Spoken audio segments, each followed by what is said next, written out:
which is likewise authored by Deputy Speaker Ronaldo V. Puno and the other 18 members.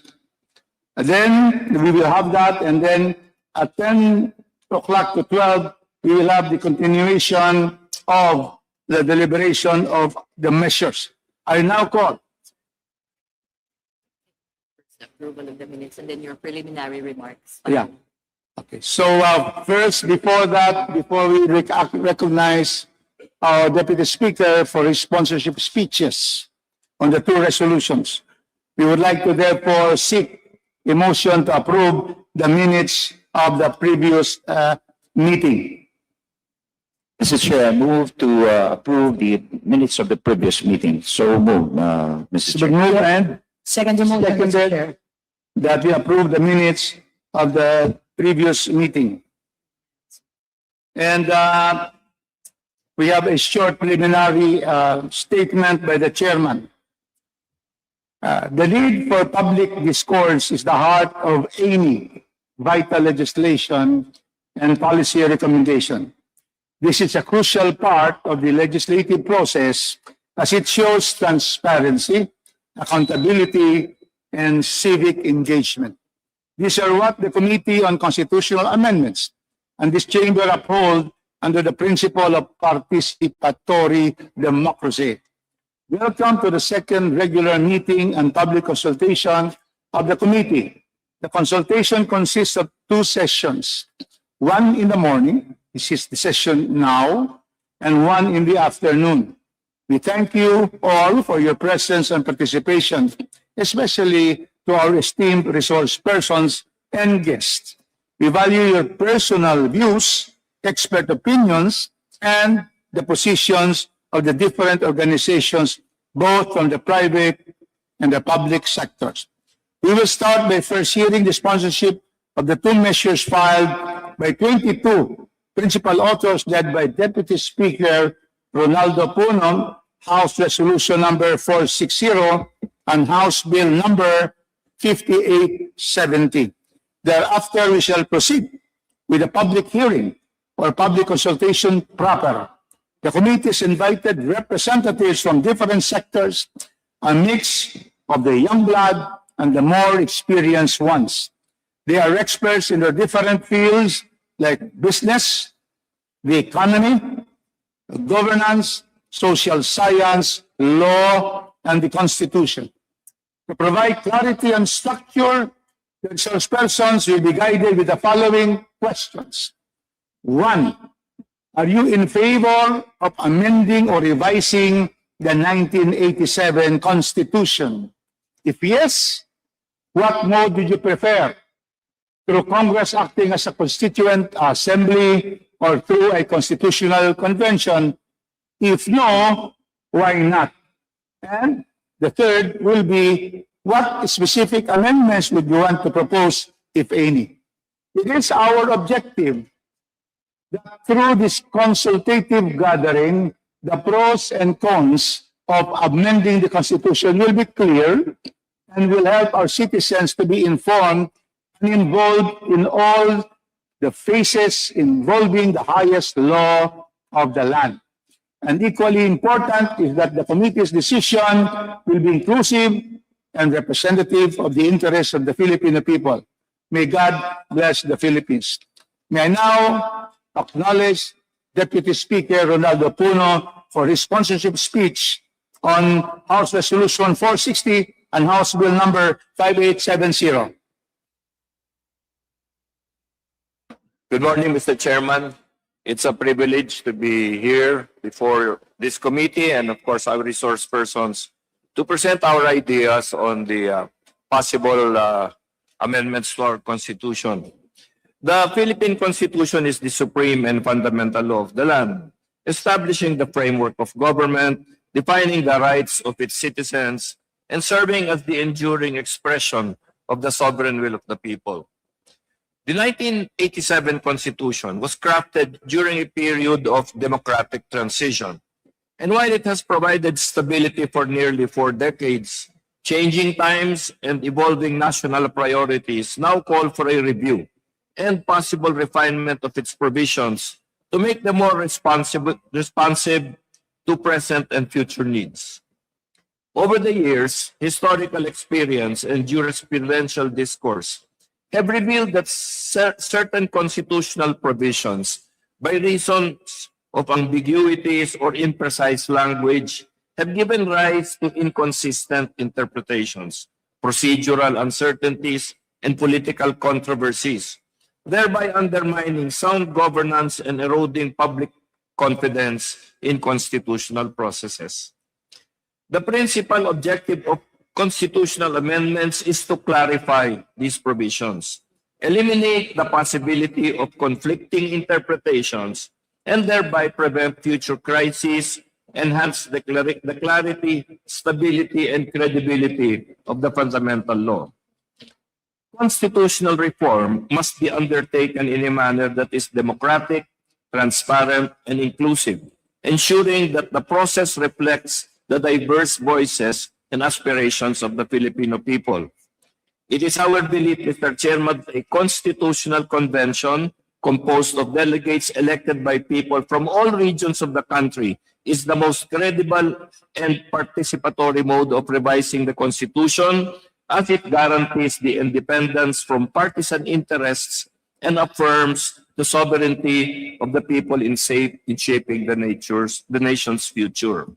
It is in this interest and purpose, Mr. Chairman, that I propose the consideration of House Resolution number 460. Thank you. Thank you, the author, the distinguished Deputy Speaker, Ronnie Puno. Now we'd like to hear our Vice Chairman and author of one of the measures for his comments. Thank you, Mr. Chair. On resolution of both houses number 1, as the proponent of RBH number 1, I speak not merely on the proposal of change, but on a matter that goes to the very heart of our sovereignty, economic future, and the destiny of our nation. Our Constitution is the fundamental covenant of our people. It expresses who we are, what we value, and how we intend to build our future. Yet as the world changes, as the new threats and opportunities emerge, and as the global order evolves, there arises a solemn duty to ensure that our charter remains responsive, relevant, and firmly anchored in the realities of time. It is in the spirit that I respectfully present this resolution to amend the provisions of the national territory and economic policies of the 1987 Constitution. The definition of our national territory is not simply a paragraph in our charter, but the backbone of our sovereignty, the compass of our foreign policy, and the legal foundation of our security. Yet Article 1 was drafted before the United Nations Convention on the Law of the Sea fully reshaped maritime sentiments, before the global community recognized archipelagic states in the modern legal terms, and long before the Philippines achieved the historic 2016 arbitral award that affirmed our sovereign rights in the West Philippine Sea. Today, we find ourselves navigating a complex geopolitical environment with a constitutional definition rooted in a world that no longer exists.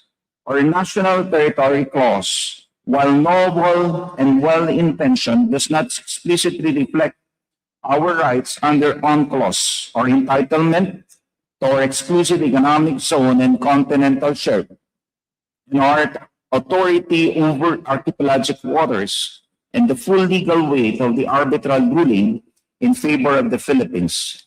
Because of this, foreign powers continue to question our claims and to intrude upon waters that international law says are ours, and to cast doubt on the clarity of our sovereign rights. Part of the reason they find room to do so is the lack of constitutional precision. Our highest law must speak with certainty where others seek to sow confusion. By updating the national territory provision, we assert clearly, firmly, and unambiguously that the Philippines stands on the side of rule-based, international order, that our Constitution, that the Philippines stands on the side of rule-based international order, and that our Constitution aligns with UNCLOS, and that our sovereign rights in the West Philippine Sea are not a matter of negotiation, but a matter of law. We owe this clarity not only to ourselves, but to every Filipino soldier, every Coast Guard officer, and every fisherman who braves the West Philippine Sea. They deserve a constitution that protects what they defend. At the same time, we must confront the realities of a rapidly transforming global economy. Our economic provisions were drafted at a time of deep national fear and fragility. Understandably, our framers sought to protect Filipino industries from perceived external threats. But today, the world has changed, and so must we. We are competing on a global economy defined by technological innovations, shifting supply chains, and unprecedented investment flows. Our ASEAN neighbors have aggressively modernized their economic frameworks, while we remain constrained by rigid constitutional limitations that prevent us from adapting to current realities. These restrictions have led to stagnating levels of foreign direct investment, underdeveloped industries, barriers to technology transfer, insufficient competition, and missed opportunities for higher value job creation. Amending the economic provision does not mean surrendering control of our patrimony. It means empowering the Filipino people, the Filipino worker, the Filipino innovator, the Filipino entrepreneur to compete on equal footing with the world. By allowing Congress to regulate foreign participation through ordinary legislations rather than constitutional rigidity, we create flexible, dynamic, and evidence-based policy environment that can evolve with time and circumstances. This is not a radical shift. It is a pragmatic and responsible modernization. Colleagues, the choice before us is profound but clear. We allow nation to be constrained by outdated constitutional language in a rapidly evolving world. Do we equip the Philippines with a charter capable of protecting our sovereignty, attracting investment, creating opportunities, and securing a rightful place in international community? This resolution is not about politics or partisanship. It is about nation building. It is about preserving our territorial integrity. It is about strengthening our economic foundation. It is about where every Filipino is freer, safer, and more prosperous. History will judge us not by comfort of our decision, but by their courage.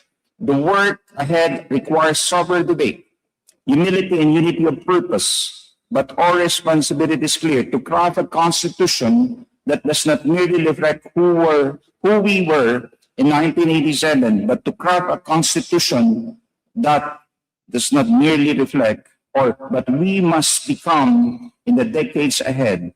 Let us seize this moment. Let us strengthen our national identity. Let us protect our sovereign rights.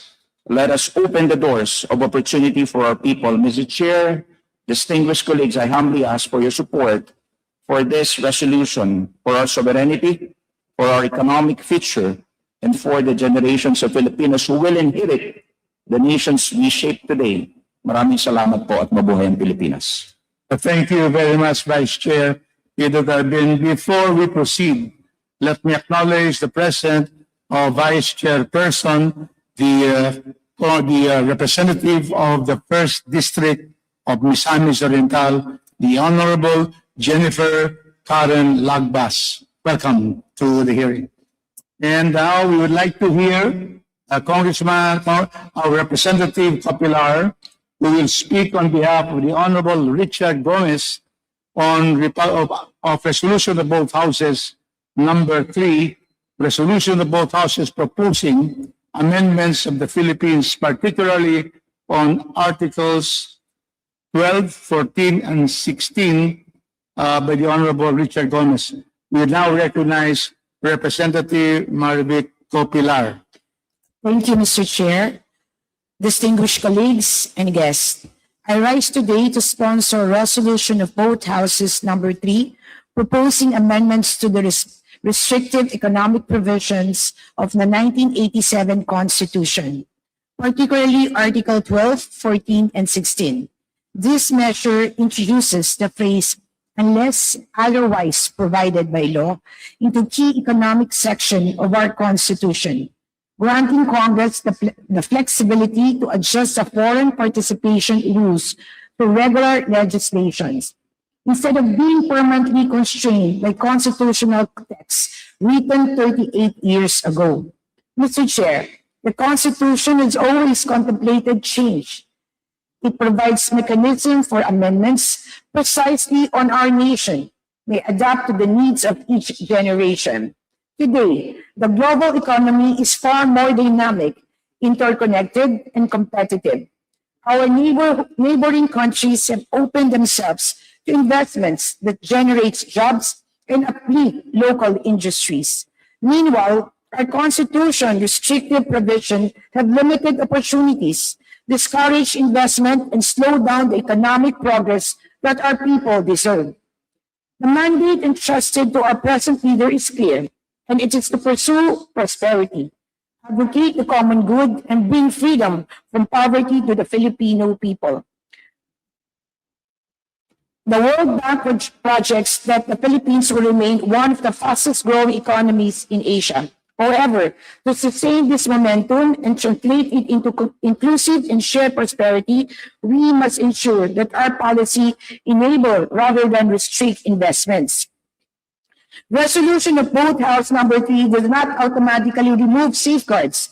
It does not surrender our patrimony. It simply allows future Congress to define through legislation the appropriate level of foreign participation for industries such as public utilities, education, mass media, and always subject to national interests. In view of the foregoing, I respectfully ask my colleagues for their full support for the approval of resolution of both houses number 3. Thank you, Mr. Chair. Thank you, Representative Copilar. And now we will proceed to the comments of our resource persons. This will be the sequence in this morning's hearing. First, we will hear Chairman George Barcelona of the Philippine Chamber of Commerce and Industry, followed by Attorney Catarina Gabriel Cosalan, Legal Counsel, Philippine Stock Exchange. Next will be Mr. Christopher Ilagan, the Joint Foreign Chambers of Commerce, Co-Chair, Legislative Committee, American Chamber of Commerce. Then we have Ms. Mariel Angela Soriano of the Advocacy and Engagement Specialist of the Arrancada Philippines Project, American Chamber of Commerce of the Philippines. Then we will listen to Mr. Calixto Toti Chiquiamco, President, Foundation of Economic Freedom. And then we will go to Attorney representing the Dean of the UP College of Law, represented by Associate Dean, Attorney Compañero Paolo Tamase, and Attorney Oliver Reyes. And we also have with us from the government, Assistant Director Judith Gondra. Next is Ms. Janice Putanes. Director Gondra is from the DepDev. And also Ms. Janice Putanes is Supervising Economic Development Specialist of DepDev. And we also have Yusek Dominic Velasquez, Chief Economist of the Department of Finance. And we have Director Marina Elenita S. De Sasso, Chief Legal Affairs, Department of Finance. Okay, has everybody been called? Yeah, all of you. So you know now how we are going to go through with today's hearing. So we now call on the Honorable George T. Barcelon, PCCI Chairman. Thank you very much, Honorable Congressman Rodriguez. It's very nice to be invited. I remember we had the privilege of inviting you one time to a open discussion on the proposal of constitutional change in PCCI. So I'm our stance basically is concerned, supportive of this any changes that we think that would benefit our country. In the meantime, of course, we know we have more pressing issues that has befallen our country. But nevertheless, to have such a forum to discuss this is very good, wherein the private sectors are looked into this. I remember taking away from what we discussed previously is that we are very open for changes that are economic provisions in nature. Because that's within our, what we call, coverage on the business sector side. Other than that, whether it be CONCON, Constitutional Assembly, I leave it to the wisdom to our legislator. Primarily, of course, you have to consider the financial capability, the timing, and that it will not disrupt in any way the normal operations of businesses and also for the legislator. We have seen in the past that the government in the past few administrations have been very proactive in allowing our country to be more attractive to foreign direct investments. In the past, we have a few laws that has been able to help us: the Public Service Act, the Retail Trade Liberalization, the Foreign Investment Act, the Konektadong Pilipino, and some of the other laws that really open up our country for foreign investments. But there is this sticking issue of why the foreign investors are not coming, although we have provided, ample liberalization on investment. Now companies can invest in our power, in telecom. Okay. Of course, there's some restriction as far as agriculture. We still stand that we have to protect our sovereign rights as far as exploitation of natural resources and land ownership. Okay. Now, let me go back to why our investment has not been as progressive as other ASEAN countries. We know very well now most of the investments are going to the countries like Vietnam. Okay. And I did check on the difference between their constitution and our constitution. We are a multi-party system. We have 3 branches of government, while Vietnam is a single party, very similar to China. So somehow that gives them a leverage of doing things faster. But not taking away from our system of government, we have also has a good track record as far as our PESA, Export Processing Zone. We have the opportunity of meeting a lot of foreign delegations that come to the Philippines, expressing their desire to invest in the Philippines. And just to share with you, most of them would like to be in PESA. The reason why is because of the ease of doing business. There's no contradiction as far as the interpretation of the laws. And first and foremost, really for us to attract more foreign investments, is the ease of doing business. And definitely on our part, I have the privilege of, in both administrations, the administration of President Duterte and President BBM, I've traveled with both presidents in their trips to foreign countries to attract foreign investments. And we always put our best foot forward. But we do have some real issues as far as the availability and affordability of our power. And we're quite lacking in that. And also our logistic cost is one of the highest. I cannot imagine how many kilometers of roads would have been built if not for what we're experiencing on the PWH scandal. Okay. So all of those comes into play as far as being able to attract foreign investment. Okay. So With that, Your Honor, we are here to hear whatever proposal that would really bring our country's economic development, that would provide inclusivity, okay, and fairness equitably. We are very concerned that our economy is hollowing out because we don't have too much manufacturing. Okay? We are basically a consumer economy. We live off the remittances of our hardworking OFW, which is about $40 billion a year. Okay? In one of the, may I say, sunrise industry, of course, is the BPO. Okay? But that again, we are quite concerned with the disruptive technology of artificial intelligence. It's being talked about that if we do not catch up early, we may lose a lot of jobs in this sector.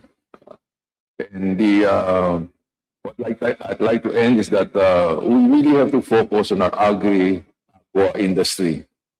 For a country that is an agricultural base, we import a lot of food-related items.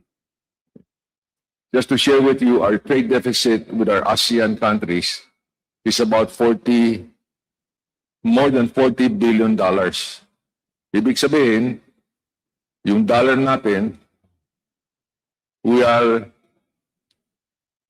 buying our goods mostly from outside. So that by itself reduce our job opportunities. So that's one area that we're quite concerned. Now, on the side of, we have made a discussion on the education side. Okay? We're now, education sector is still restricted to Filipinos. And maybe that can be looked into as far as higher education that are focused on medical, sciences, and mathematics. Okay? If we can learn from others, maybe on those certain educational discipline, we can be more liberal about it. So with that, I'm sharing my thoughts, and I hope that those things can be looked into in the discussion of changing our constitution. It's 38 years since the last major change. So we are all in agreement that it's about time that we tweak it a bit. Maraming salamat po. Thank you. Thank you, Chairman Barcelon. Let me thank the PCCI for inviting me. The previous Congress, we approved in the House economic provisions, amending 6 economic provisions. But unfortunately, the Senate did not act on that. So we're back here to again find out what is the best mode. As you have said, you're very much interested in the economic provisions, and you give it to Congress to decide whether it should be by CONCON or CONAS. Thank you very much for your thoughts. Thank you, Chairman. Before we proceed, let me just acknowledge the Dean of the San Beda Graduate School of Law, the Reverend Father Ranilio C. Aquino. Thank you for coming, Father. So now we will proceed, and we would like to hear from Attorney Catarina Gabriel Cosalan of the Philippine Stock Exchange. The floor is yours, ma'am. Good morning, Mr. Chair. Good morning, Your Honors. Thank you for inviting the Philippine Stock Exchange to this public consultation. The PSE fully supports the amendment of certain economic provisions of the 1987 Philippine Constitution, specifically the easing of restrictions on foreign participation in the following areas of investment, which are currently reserved for Philippine citizens and corporations. First is the exploration, development, and utilization of natural resources. Second is the operation of public utilities. Third is the operation and ownership of educational institutions. And fourth is the ownership and management of mass media institutions. The grant of authority to Congress to eliminate or at least lessen by law these barriers will pave the way in attracting more foreign direct investments into the Philippines. Your Honors, at this juncture, the PSE would like to emphasize that openness to foreign ownership is a key criterion that investors look at when rating the quality of a market. So index providers, or let's say investment research firms such as MSCI or Morgan Stanley Capital International and FTSE, Financial Times Stock Exchange. These index providers create benchmarks or standards for stock market performance. They provide investment decision support tools for investors. So these index providers, Your Honors, they have classification systems which categorize markets, in this case, the Philippine markets.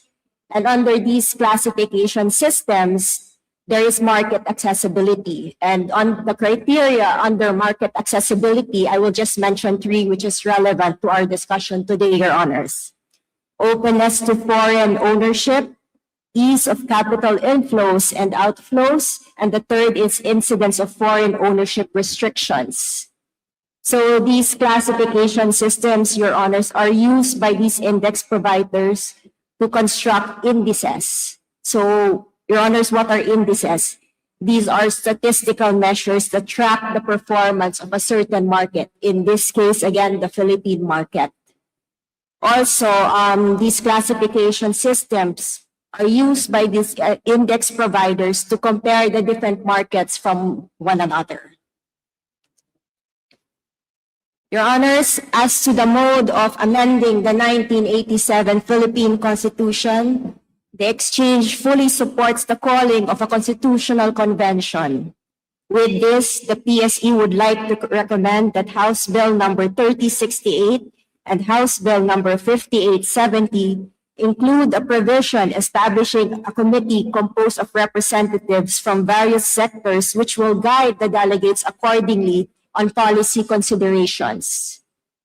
We suggest that these representatives should be experienced experts from the following sectors, among others: economics, finance, law, health, tourism, labor and migrant workers, agriculture and fisheries, transportation, science and technology. So for the kind consideration of this honorable committee, Your Honors, the Exchange will submit its position paper by next week. Thank you. Thank you, and we would certainly study your proposals on, you are in favor of opening our markets, as the three indices would be very important Yes, for Your Honor. our economy and then the Philippine Stock Exchange. Thank you very much, and your attorney, Kosalan. Thank you, Your Honor. So we now proceed with Mr. President of the Canadian Chamber of Commerce in the Philippines. We have Mr. Christopher Ilagan. Please proceed. Good morning, Honorable Chair. Good morning, Honorable Committee members. I have a prepared statement, and then I'll answer a couple of the other questions you had posed separately. So the Joint Foreign Chamber of Commerce of the Philippines strongly supports the amendment and or revision of the 1987 Philippine Constitution, specifically the removal of restrictive economic provisions. The Joint Foreign Chamber has consistently advocated for the reform or removal of foreign equity restrictions, as these restrictions are inflexible and outdated. The embedding of rigid economic provisions in the Constitution has deprived the government of the necessary flexibility to freely adjust to future changes in technology, meet requirements under international treaties, and capitalize on new economic opportunities. Moreover, the restrictive provisions reflect the nationalistic and protectionist spirit from the 1935 and 1973 constitutions, an approach that no longer aligns with today's globalized economic environment. With the Philippine economy integrated into the global economy and engaged in numerous free trade agreements, these old provisions no longer serve the country's best interests. These restrictions undermine the country's competitiveness. They contribute to lower investments, fewer jobs, poorer infrastructure, and less inclusive development. Major international organizations, including the World Bank and the OECD, consistently cite the Philippines as one of the most restrictive economies for foreign investment worldwide. The most direct and effective way to address this challenge is to remove these constitutional barriers entirely. Now, on the question on whether it's a constitutional convention or a constituent assembly, we prefer not to comment. We rely on the wisdom of our legislators in Congress to decide that. But in terms of the specific provisions, our intent is to submit a full-fledged position paper. But to the point of Honorable Co-Pilar, right? The same sections that were raised in your speech earlier, 12, 14, and 16, are precisely the same ones that we would like to see changes to. Historically, we have taken the position of inserting where appropriate, unless otherwise provided by law. But if there is an opportunity actually to take a look and see if we can outright remove those sections, this may be the opportunity to do that. Right. And so, we would invite the Congress to look into that. We will submit our position paper, and where we think it might be appropriate to actually just strike it out entirely. But we look forward to continuing engaging, and thank you so much for inviting us. Thank you, Mr. Elagan. So we would certainly value your statements and the position paper you're going to submit. That is from the Joint Foreign Chambers of Commerce of the Philippines. Now we go to Ms. Mariel Angela Soriano, also the Advocacy Engagement Specialist of Arrancada Philippines Project and the American Chamber of Commerce of the Philippines. Yes, Ms. Soriano, you are recognized. Good morning, Mr. Chair and the honorable members of this committee. On behalf of the JFC, which includes the American, Australian, New Zealand, the Canadian, European, Japanese, Korean Chambers of Commerce, and the PAMURI, or the Philippine Association of Multinational Companies Regional Headquarters, we express our support for proposals to ease or remove the economic restrictions embedded in the 1987 Constitution. We appreciate, of course, the opportunity to comment on the measures included for today's discussion. The JFC has long supported to easing the restrictions of foreign direct investments wherever this is possible. I think you would remember since the time of our former director, John Forbes, he has been actively participating in hearings on this matter. The removal of constitutional barriers can facilitate increased FDI in sectors where investment remains constrained, complementing the progress Congress has already achieved through the reforms of the passage of the Public Service Act, the Foreign Investments Act, and the Retail Trade Liberalization Act. We fully recognize the government's mandate to safeguard national interests. In many economies, we have seen that such safeguards are implemented through legislation or executive regulations rather than through permanent constitutional provisions.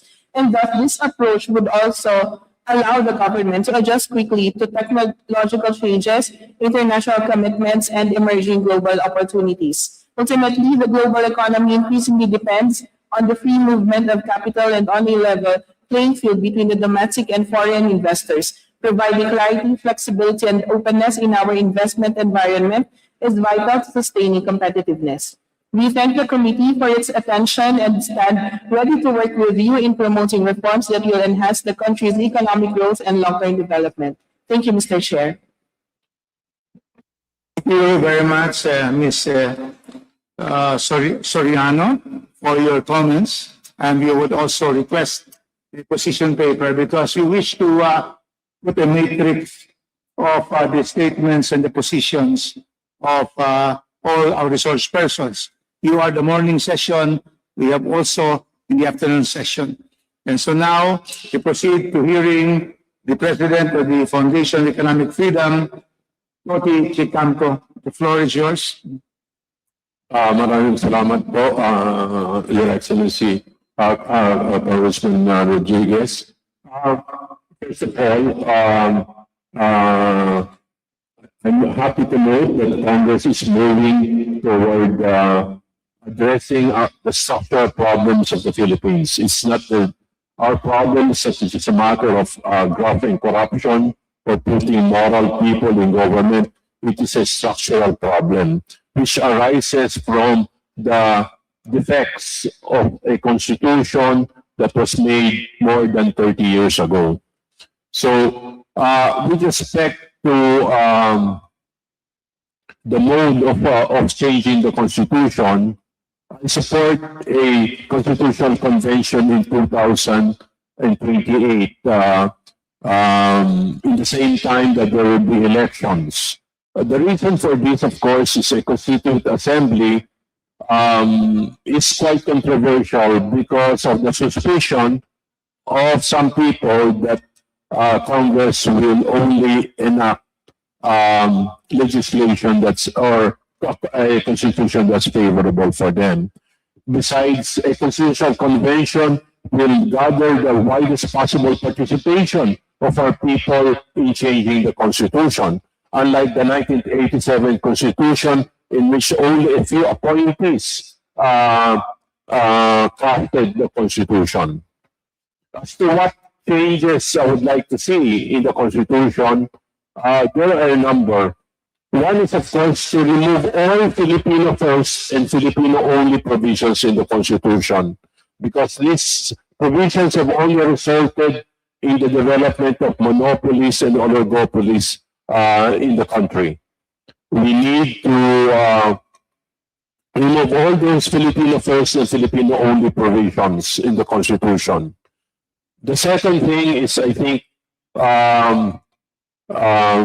we need to develop a strong political party system in the country with state funding for political parties. So there's no more need for individual politicians to raise their own funds to be able to campaign and get elected. If we look at the history of other countries that have successfully developed, strong political parties have been behind their development. We can mention the Kuomintang in Taiwan, the LDP in Japan, the Communist Party in China, the PAP in Singapore, UMNO in Malaysia. You have also the Communist Party now in Vietnam. So strong political parties are behind development. So we need strong political parties. If we do not have strong political parties, the default will be, of course, political dynasties, because that's the only system of collective action. So we need to put in place a strong political party system with state funding for political parties. The other change that we would like to see is, of course, we need to shorten our constitution. It is one of the longest in the world. Therefore, it's straight brackets the country whenever there are technological or other changes. We need to shorten the constitution and let legislation take care of whatever restrictions or other developments that must be put in place to protect the Philippine economy. Finally, I think we need to put education as a center for social justice, as equalizing reform. So rather than asset distribution or taking away the land from another to give it to somebody, we need to put in place education as a center of equalizing reform for all our citizens, rather than asset distribution. So those are the things that we would like to see as changes in the Constitution. Maraming salamat po. Thank you, President Toti Chicamco of the Federation of Foundation of Economic Freedom. Thank you so much for your comments. And before we proceed, let me just acknowledge we have the Deputy Minority Leader of the ML Party List, the Honorable former Secretary of Justice, Laila M. De Lima. Welcome. to the hearing. And we also would like to welcome the Deputy Minority Leader of ACT Teachers Party List, Honorable Antonio Pino. Welcome. And so we proceed now with hearing from the UP College of Law, and we would like to hear our two representatives, Associate Dean, Attorney Paolo Tamase and Attorney Oliver Reyes. Please proceed. Mr. Chair, committee members, good morning. Law Center is very thankful for your invitation for us to assist the committee in the consideration of these proposals. We will submit a full position paper, including the pros and cons, in particular of constitutional conventions and constituent assemblies. But if I may already premise what we will submit, the premise of our analysis, Mr. Chair, is that the people are central to our constitutional government. It means that their buy-in and trust in any process that will change the fundamental charter is necessary. If we look at our longer constitutional history, there have been many attempts, almost attempts in every Congress since 1987, to have some amendment or revision to the charter. And uniformly, that those efforts have failed, whether in Congress or outside through people's initiatives, because of a few things that our scholars in the Law Center have written about before. The first is the lack of certainty in the process. If we look at the textual ambiguities in Article 17, every time that we have a hearing in the House or in the Senate, we talk about whether the Senate or the House should vote separately or jointly, or should meet separately or jointly. There are, of course, views from academics as to the proper mode, but the lack of certainty and ambiguity increases the cost of an amendment, which may disincentivize people from engaging with the proposed amendment seriously. The second, and perhaps the more important block to successful change in the Constitution, would be public trust. And I think, as mentioned by the Foundation for Economic Freedom, changes in the Constitution have been dealt with suspicion in the past because they were perceived, notwithstanding fair debate and comment on whether we should have economic changes or changes to the economic provisions, they were often perceived as simply Trojan horses for larger changes on the political structure and term limits. This means, Mr. Chair, members of the committee, that the important conversations of whether the Constitution is still current are left out. And mature democracies rely on an intelligent, ongoing public discussion of what is truly fundamental to their society. Hence, we would suggest that any process to change the charter must be done in a transparent manner and not cut corners. In the past, I understand that there may have been ideas or suggestions, for example, for the House and the Senate to vote jointly because it would be the faster process.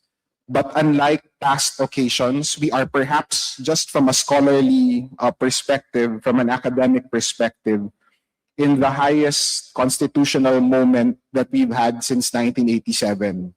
In the sense that the people, because of the flood control issue, have come to the realization that if the failure is systemic, then maybe the system needs changing. So the House may wish to take advantage of that earnest desire of the people to seriously talk about their constitution in a mature democracy by going through the longer, more difficult process. That means that if the House were to propose amendments to the charter directly, or if it were to call for a constitutional convention, then the least common denominator would be for the houses to vote separately but meet jointly. This would be the more arduous process, but it would satisfy the least common denominator of what it would mean to actually engage in this very important conversation. Now, as to the actual amendments, in addition to what Congress has already proposed to the bills, one important amendment may actually be clarifying Article 17. And that involves, cleaning up, Mr. Chair, members of the committee, the ambiguity between whether the process really requires the houses to meet and vote jointly or separately. It seems like a very minor change to the Constitution, but the idea is to have a Constitution that balances both the required rigidity of a fundamental document that is not subject to policy changes for every few years, and at the same time being a current document that addresses really the fundamental needs of the people. So that openness, that transparent process is necessary, whichever mode may be chosen by the committee and by the houses eventually. We will submit a full position paper on this, but we would be happy to answer any questions that you may have in today's hearing and in the coming meetings. Thank you, Mr. Chair and members. Thank you, Associate Dean Paolo Tamase, for your comments and for the College of Law and the Law Center. So we would like to hear now Attorney Oliver Reyes for your comments. Good morning, Your Honors, Mr. Chair. I do wish to manifest that I entirely agree with Associate Dean Tamase and the position of the Law Center, and I would like to devote much of my time to actually just reinforcing several of those points. So, firstly, I do think that it is nearly anomalous that we have not really changed our constitution. I mean, especially when it comes to the experiences of other countries, constitutional amendments do happen as part of the normal course of a nation's life. But of course, in the Philippines, any discussion of constitutional amendments trigger this paralyzing existential crisis that ultimately deters any amendments. And I don't think that that was really the design of the Constitution, which after all does allow for amendments, and in fact tried to open up the amendment process by introducing the concept of people's initiative. But I do agree that a lot of the issues, in fact, a lot of the perhaps even deterrence to even pursuing any kind of amendment is the lack of clarity when it comes to Section 1, Article 17. Now, any serious attempts to amend the Constitution would have to hurdle and in fact would require both the House and the Senate to come up with, at the very least, a provisional interpretation of what this provision means in order to actually enact the amendment. And the problem is, if more significant amendments, more substantive amendments were to be pursued on the guess that this is how the Supreme Court will affirm the interpretation of Section 1, Article 17, that is an investment that may be ultimately lost because it will all await the Supreme Court's word. But if the initial amendment to be pursued actually centered on Section 1, Article 17, and then the Supreme Court rules on the issue of voting jointly and separately, or affirms or rejects how both houses of Congress had proceeded, at least now there would be this clear guidance from the Supreme Court as to how to be able to successfully pursue other amendments. So perhaps that is really something worth considering. And also, moreover, on the point of needing to build public buy-in towards the Constitution, an initial discussion on amending the Constitution to clarify Sections 1, Article 17, can already test the waters, so to speak, as to the public appetite in amending the Constitution now. And I do think that with all of the flood control scandals, with the impact that has had on public trust in our institutions, this is as opportune a time as to perhaps discuss even these existential questions. And I do think on the point of whether or not to pursue amendments or to call for a convention, I think that to call for a convention and to essentially undertake a revision of the Constitution, an entire holistic analysis of the structural changes, as part of the need for transparency and public confidence, I think it should be understood that this would be a measure that would require actually, and for at least a few years, a redirection of the public focus, of the focus of our institutions, of our public discussions on how do we proceed forward as a nation. Because after all, the Constitution is the foundational document. And I think that a constitutional convention and a revision, I think it should be understood that if we do decide to embark on this process, re-examine the whole Constitution, it would require this redirection of the public focus. And I think that that should be part of the buy-in that would be required. But at the same time, as I said, it should not be that difficult systemically to amend the Constitution. And and I do think that a lot of the proposals, which I'll reserve comment on, but a lot of them would only entail amendments. And the clarification of Section 1, Article 17 would go a long way to, well, having those discussions. Thank you, Mr. Chair. Thank you very much, Aniero, Attorney Reyes. And we would like to, before proceeding, welcome Congressman De Maguila for coming, Arman for coming to this hearing. Thank you very much for coming. And so we are about to have the last speaker on the private sector, because after Dean Aquino will hear our officials of government. So we would like to hear now the Reverend Father Rangelio Aquino, San Beda Graduate School of Law. Please proceed, Reverend Father. Good morning, Your Honors. I also respectfully request for the opportunity to submit a position paper after this. I favor an amendment of the Constitution if we are minded to go no further than an amendment. Aside from the grounds advanced in the privileged speeches that introduced the measures, the issues our nation has had to grapple with lately demonstrate quite clearly to me, and perhaps to others as well, that systemic change is necessary.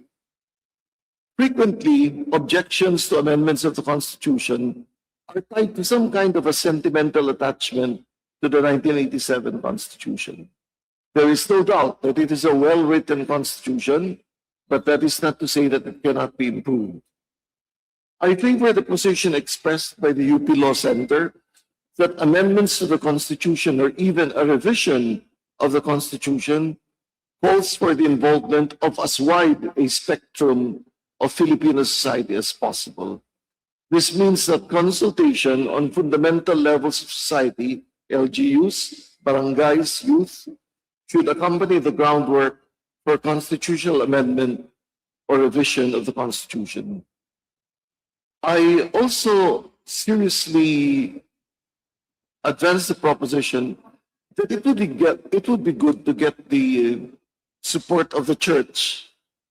It's not because I'm a priest, but the fact is that the church has considerable influence in Philippine society. And so to get the church on board and to make use, for example, of consultation through its basic ecclesial communities would be very good.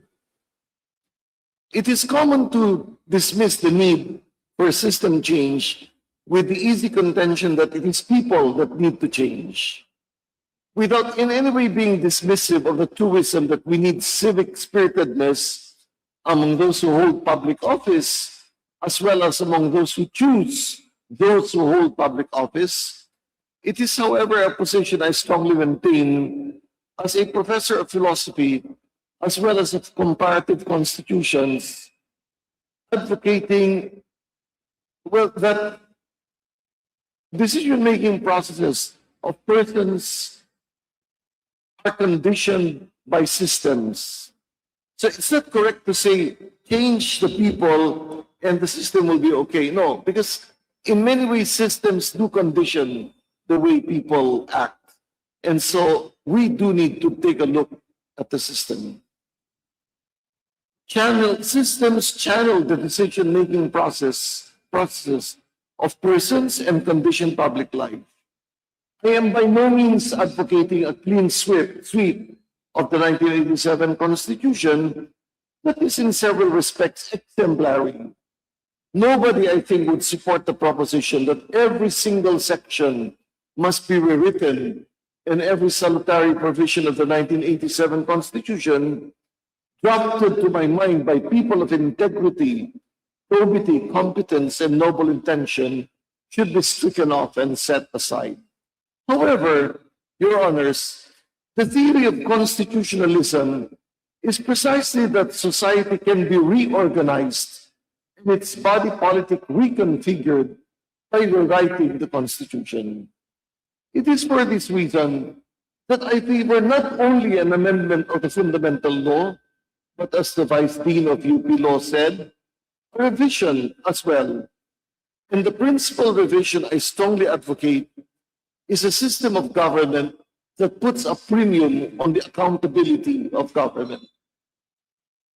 And given the different political configurations of the branches and offices of state that we are taught both by history of the constitutions and of states, the parliamentary system is one that holds government constantly to account to the representatives of the people.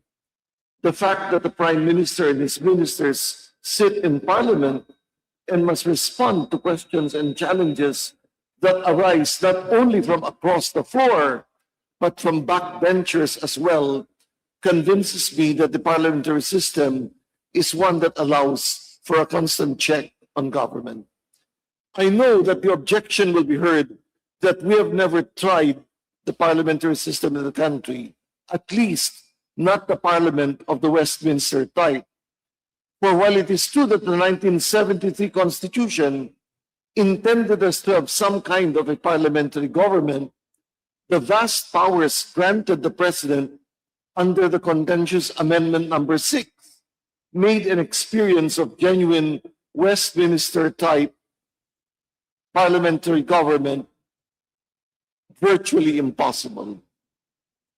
Together with the shift to a parliamentary system and as its presupposition, I advocate a constitutional framework for the establishment, maintenance, and support of a viable party system and the adoption of proportional representation. I was part of the 2016 committee tasked to study the 1987 Constitution. And while I was averse to proportional representation, in large measure because I did not see the point to it, it eventually occurred to me that you cannot promote a party system in the Philippines, a nation that tends towards populism, without the system of proportional representation that compels voters to look to parties and what they advocate rather than persons and the families they come from.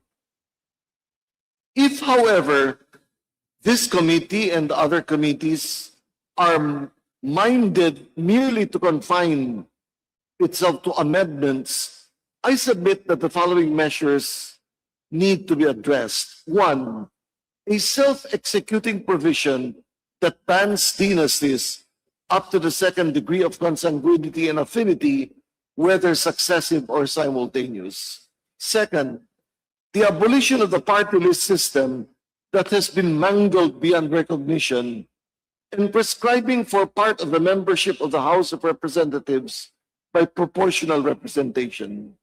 Third, amending Section 22, Article 6 of the Constitution so that cabinet secretaries and officials of the executive branch are subject not only to invitation, but to compelled and mandatory attendance without Congress or its chambers or committees having to justify its summons by claiming to be acting in aid of legislation. The oversight to which the legislature, I submit, is entitled is sufficient constitutional justification for this grant of power. Fourth, our experience with congressional investigations that do not result in prosecution has been a source of national frustration. I propose that when Congress conducts a hearing, whether in aid of legislation or pursuant to its oversight functions, and the committee report, as confirmed by the plenum, finds probable cause against perfidious public servants, the report itself becomes the basis for prosecution, making it ministerial on the part of the National Prosecution Service or the Office of the Ombudsman to file the corresponding information before the court of competent jurisdiction. Your Honors, I favor a constitutional convention because constitutional amendments or revisions introduced by the chambers of Congress exercising constituent powers will always invite the suspicion that the actuations are self-serving. I do propose, however, that a constitutional convention be constituted, one half of the members of which are elected and the other half appointed from experts in constitutional theory, political science, economics, commerce, social theory, and juridical science. I shall submit my position paper after this, Your Honor. Thank you very much. Thank you so much, Reverend Father Ranilio Aquino of the San Beda Graduate School of Law. Before we proceed, let me acknowledge the presence of the Honorable Rene Co of the Kabataan Party List. Welcome. And I see also Len Oreta, Congressman of Malabon. Welcome to the hearing. Now we are through with the private sector. We will hear now representatives of government. So thank you for coming here and to be able to give your position. And now, first we'd like to call on Assistant Director Judith Gondra of DepDev. The floor is yours. Thank you. Thank you very much, Mr. Chair. Thank you for inviting DepDev to the hearing. So we will be submitting our official position paper next week. But for now, we can say that DepDev supports the intention of to amend economic provisions of the 1987 Constitution for the following Please have your microphone really in front. Okay, for the following We have a reasons. problem with the sound. Sorry. Okay, Mr. Chair. Okay. On the economic provisions, specifically those that restrict ownership, management, and control of certain enterprises and activities have contributed to low foreign investment inflows and scarcity of major global enterprises in the country. These economic restrictions, in turn, have led to limited access to economic and social opportunities and the proliferation of highly concentrated markets, ultimately reducing consumer welfare. No, and amending economic provisions enables the country to adapt to current and future socioeconomic conditions. This support is driven by a collective desire to economic and social transformation that will be instrumental in uplifting the lives of all Filipinos. And amending the economic provisions is expected to result in positive gains and provide the Philippines with additional tools for prosperous, inclusive, and resilient economy in the form of more foreign direct investments, international education, globally competitive mass media, international advertising, and modern utilities. The proposed amendments will also allow flexibility in the Constitution to respond to different political, economic, social, technological, legal, and environmental shocks accordingly and in timely manner. However, DepDev notes that lifting the foreign investment participation alone will not solve the country's position in in attracting strategic foreign equity, it is just one of the factors that need to be addressed, no, Mr. Chair. So in terms of the mode of amendments, it will be form part of the our position paper, which we'll be submitting next week, no, as we are currently updating our comparative matrix as to the modes, if it is con-con or con-as. No, we will be also submitting our assessment of the in terms of costs, no, of both mode of amendments. So that would be all, Mr. Chair. From the DepDev, and also from DepDev, we'd like to hear Ms. Janice Utanes, the Supervising Economic Development Specialist. Good morning, Mr. Chair and honorable member of this committee. Just to add to my principal, AD Judith Condra, I would like to answer the question, what specific amendments do you want to propose? Like she mentioned a while ago, we want the committee to consider the following sections: the one on public utilities, on education, on mass media, and on advertising. And then just to add to her manifestation, we believe that lifting the foreign investment participation alone will not solve the country's weak position in attracting strategic foreign equity, as it is one of the critical constraints that we need to address. These number of we call these factors, such as predictable investment environment, the market size, and the level and quality of infrastructure, peace and security, our tax regime, and political institutions. That's it, Mr. Chair. Thank you. Thank you very much, Ms. Utanes. Now, for our last resource person, we'd like to invite Yusek Domini Velasquez, Chief Economist, Department of Finance. The floor is yours, ma'am. Good morning, Mr. Chair. Thank you for inviting us here. I think most of the things have been mentioned by Mr. Barcelon and DepDev for the DOF. We also welcome this review, especially for the economic provisions. We can recognize that in the past 10, 15 years, the country has been very open to foreign direct investments as with the help of Congress, with the liberalization reforms that we've put in place. This administration, the stance remains the same, as we've also pushed for not just the liberalization efforts, but leveraging on this with incentive packages such as Create More and the Foreign Investor Long-Term Lease Act and the like. So right now we're at the stage where we want to encourage foreign investments through these liberalization reforms we've done in the past. Unfortunately, we recognize also that this is very uncertain times.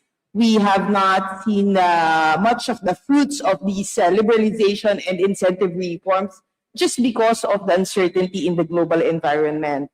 For us, similar to our position before, we welcome much more needed liberalization of economic provisions, possibly with public utilities, advertising, maybe higher education. We also want to note that the 2023 OECD data with regard to restrictiveness of regulatory of FDI Regulatory Restrictiveness Index puts the Philippines second to the most restrictive in ASEAN. So that's after Laos. So Philippines, Malaysia, Indonesia, and of course at the end of the spectrum, Singapore.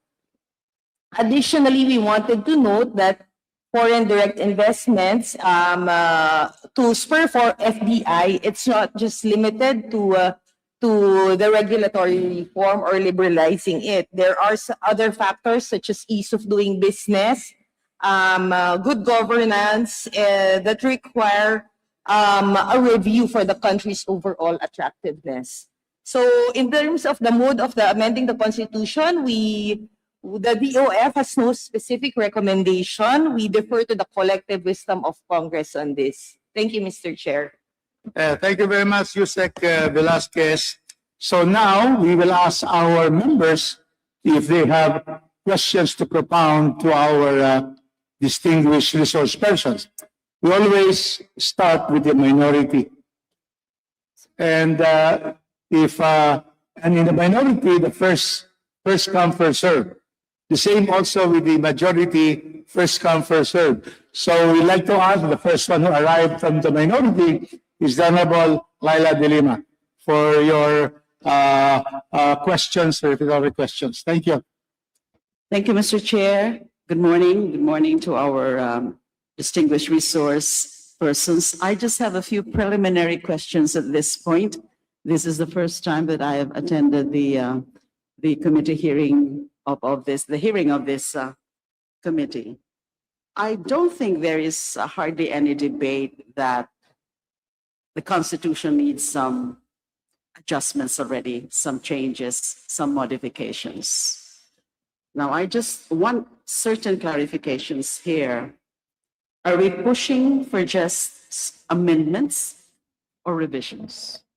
Will the proposed constitutional convention be dealing with amendments on specific issues or priority areas for changes, or are we talking here about revisions? Because we all know that amendments and revisions to the Constitution are two different concepts. Can we ask any of the distinguished sponsors or authors of the pending bills to please clarify? Because the reason why I'm asking this, Mr. Chair, is in House Resolution number 460, it says a resolution calling for a constitutional convention to propose amendments to the 1987 Constitution of the Republic of the Philippines. This was filed November 12.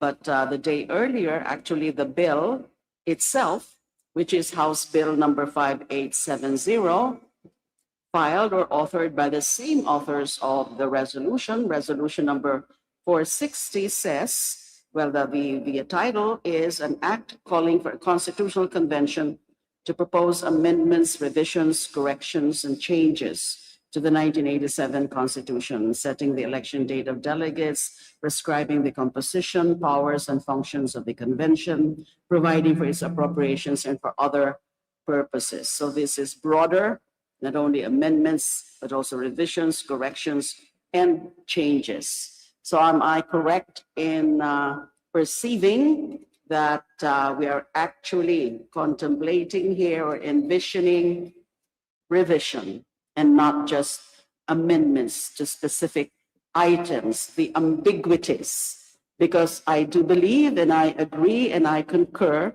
with the idea that we need to clarify ambiguities, because there are ambiguities sa dun pa lang sa impeachment. The forthwith terminology, the use of the term forthwith, and with the Supreme Court decision, it looks like if it's not reconsidered, then it's next to impossible if any future complaint for impeachment would prosper. And then this voting about whether it's jointly or separately on certain items. So can we be clarified, please? Because to me, this is very crucial, whether we are talking here about just amendments to the more important and more urgent provisions, or we're talking here about revisions. Thank you, Which would be Congresswoman De Lima. Before Deputy Speaker Puno can answer that question, may I recognize Deputy Majority Leader Arnan Pangaligan. Thank you, sir. Deputy Speaker Puno is now recognized. Thank you, Mr. Chairman. Your Honor, we purposely avoided specific amendments in the resolution that we submitted. Our resolution intends to define the method that will be used in order to either revise, amend, or otherwise deal with the Constitution, we feel that there are just so many specific amendments that can be brought forward by many experts. And we do not presume to be experts in all fields. We did mention some inconsistencies and ambiguities that we felt should be immediately addressed. But the body of the resolution merely provides for the method of how the Constitution will be reviewed. So it was our hope that in the proceedings in this committee, that if such ideas will come in as to whether or not there should be clarifications or actual revisions, that this should be discussed in committee. We did not presume to be knowledgeable about what would be the best course of action for the committee at that time. So we believe that this format of our resolution will allow for more discussions to give substance to the method that we're going to use for the Constitution. It merely stems from the fact that there have been people's initiatives that have been ruled down and stricken down by the Constitution a number of times over the many years. It comes at a time when both houses of Congress are under criticism by many quarters for various actions done by both houses. So we feel that, for example, a constituent assembly is probably not the best suggestion to make at this time if we are going to seek the full confidence and faith of our people. And we don't believe that a people's initiative is any longer feasible, especially under the situation where the Supreme Court has already ruled many times about the various efforts at a people's initiative, which leaves us only with a constitutional convention to deal with these issues. So, in summary, our resolution merely provides the methodology and venue for the consideration of these issues, Mr. Chairman, Madam.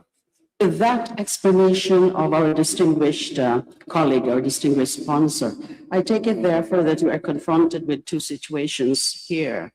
So one is that this proceedings, these discussions at the committee level does not exactly foreclose the idea of already identifying certain priority areas for possible amendments. Correct. Already identifying in the bill. Yes, if I may, Mr. Chairman. Does not foreclose, actually. Or it will also be, one scenario also is that the Constitutional Convention as envisioned in the bill is, would be given full discretion to determine the scope of amendments that can cover even the form of government. And then, for example, also even the proposed abolition of the party list system, as mentioned by the Reverend Father Aquino. Good morning, Father. Good to see you here. So it would be given the Constitutional Convention as envisioned would be given the full discretion to determine the scope of amendments, and therefore it would not just be really amendments, but it would be revisions. So those are the two possible scenarios. We can be more circumspect and we've been more careful by already identifying what the specific priority areas or areas that will be covered by the amendments of the Constitutional Convention to be tackled by the convention, or full discretion that would open the doors to all types of changes in the basic charter. Is that correct? Yes, thank you, Mr. Chairman. The resolution that we submitted was submitted in the context of other resolutions already submitted to the committee for specific amendments and their own methods of amending the Constitution for those purposes. So we were anticipating that there will be a period of discussion and all of these resolutions would try to be reconciled. And therefore, the specific amendments that were mentioned by everyone else would also be brought to a discussion. With respect to what the Constitutional Convention will actually do, as we know, there are two steps to this Constitutional Convention.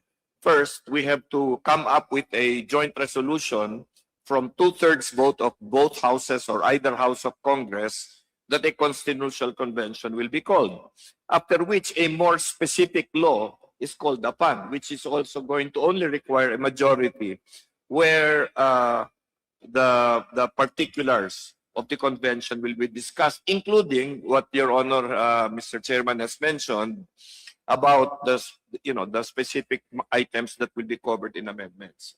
So that is why we presented our resolution in this way, because it opens up, of course, the discussions for the second legislation that needs to be undertaken, which is to provide for the specific conditions that will govern the Constitutional Convention after the convention has been decided to be called by both houses of Congress. That's all for the moment, because I just want to clarify really the parameters of the proposed bill, and I reserve the next hearing my proposals. Thank you. Thank you, Congresswoman De Lima. In the order of priority, next to propound question is Deputy Speaker Puno, to our resource speaker. If you have any question. Well, yes, thank you. There was mention of the possibility of appointing members to the Constitutional Convention by Dean Reverend Father Aquino. I was just wondering what details would enter into this process of appointment. Of course, we ask this in the context of the necessity to reassure everyone that this process is for the benefit of the entire country and not for different segments of our political spectrum. What if there is any? May I ask if there is any more specific idea on how such an appointment process could be conducted? Your Honor, actually, the Constitution does not provide anything about the composition of the Constitutional Convention, and therefore, impliedly, the Constitution leaves it to Congress that convenes the Constitutional Convention to determine the composition of the convention. The reason that I proposed one half elected and one half appointed was that I was a minor seminarian, a high school seminarian, at the time of the elections for the delegates to the 1973 convention. And I know for a fact that even if the election of delegates was supposed to have been non-partisan, it was actually very partisan, with many politicians openly supporting candidates to the 1973 convention. So knowing that that is a distinct possibility, it will be good to have one half appointed because of their expertise. And that is why, Your Honor, I propose that the appointees come from the ranks of those teaching constitutional theory, political science, political theory, social theory, and economics. That way, there's a balance between those who are there because they are popular and those who are there because they have the know-how and they have the necessary academic credentials for it. Thank you, Mr. Chairman. We look forward to the position paper that the Dean will be submitting Yes, sir. to this committee.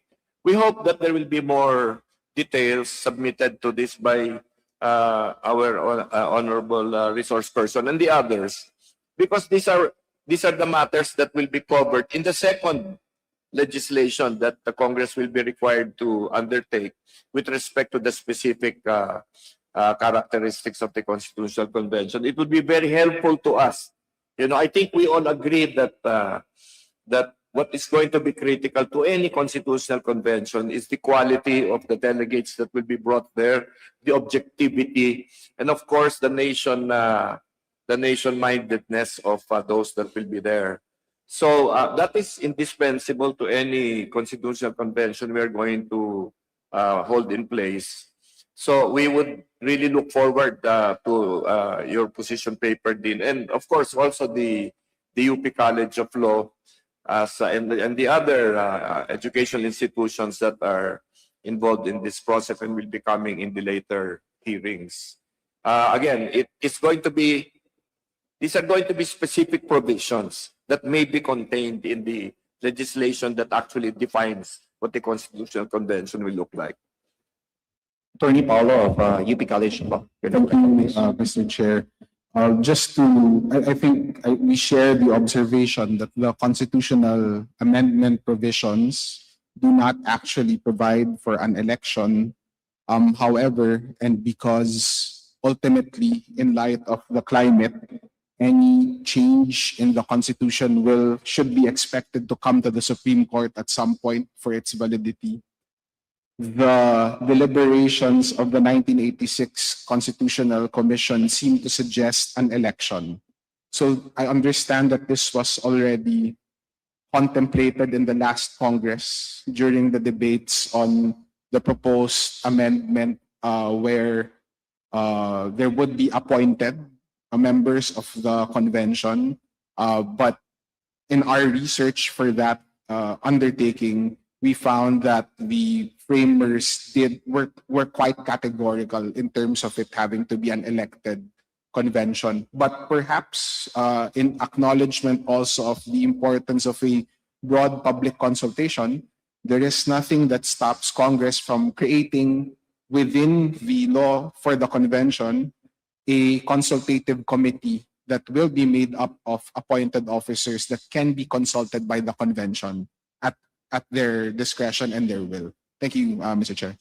Mr. Chairman, if the College of Law could give specific suggestions on how this thing might be done, we would welcome it because, again, this will be part of what might be contained in a defining law for the Constitution. We will be happy to provide that, Mr. Chair. Thank you.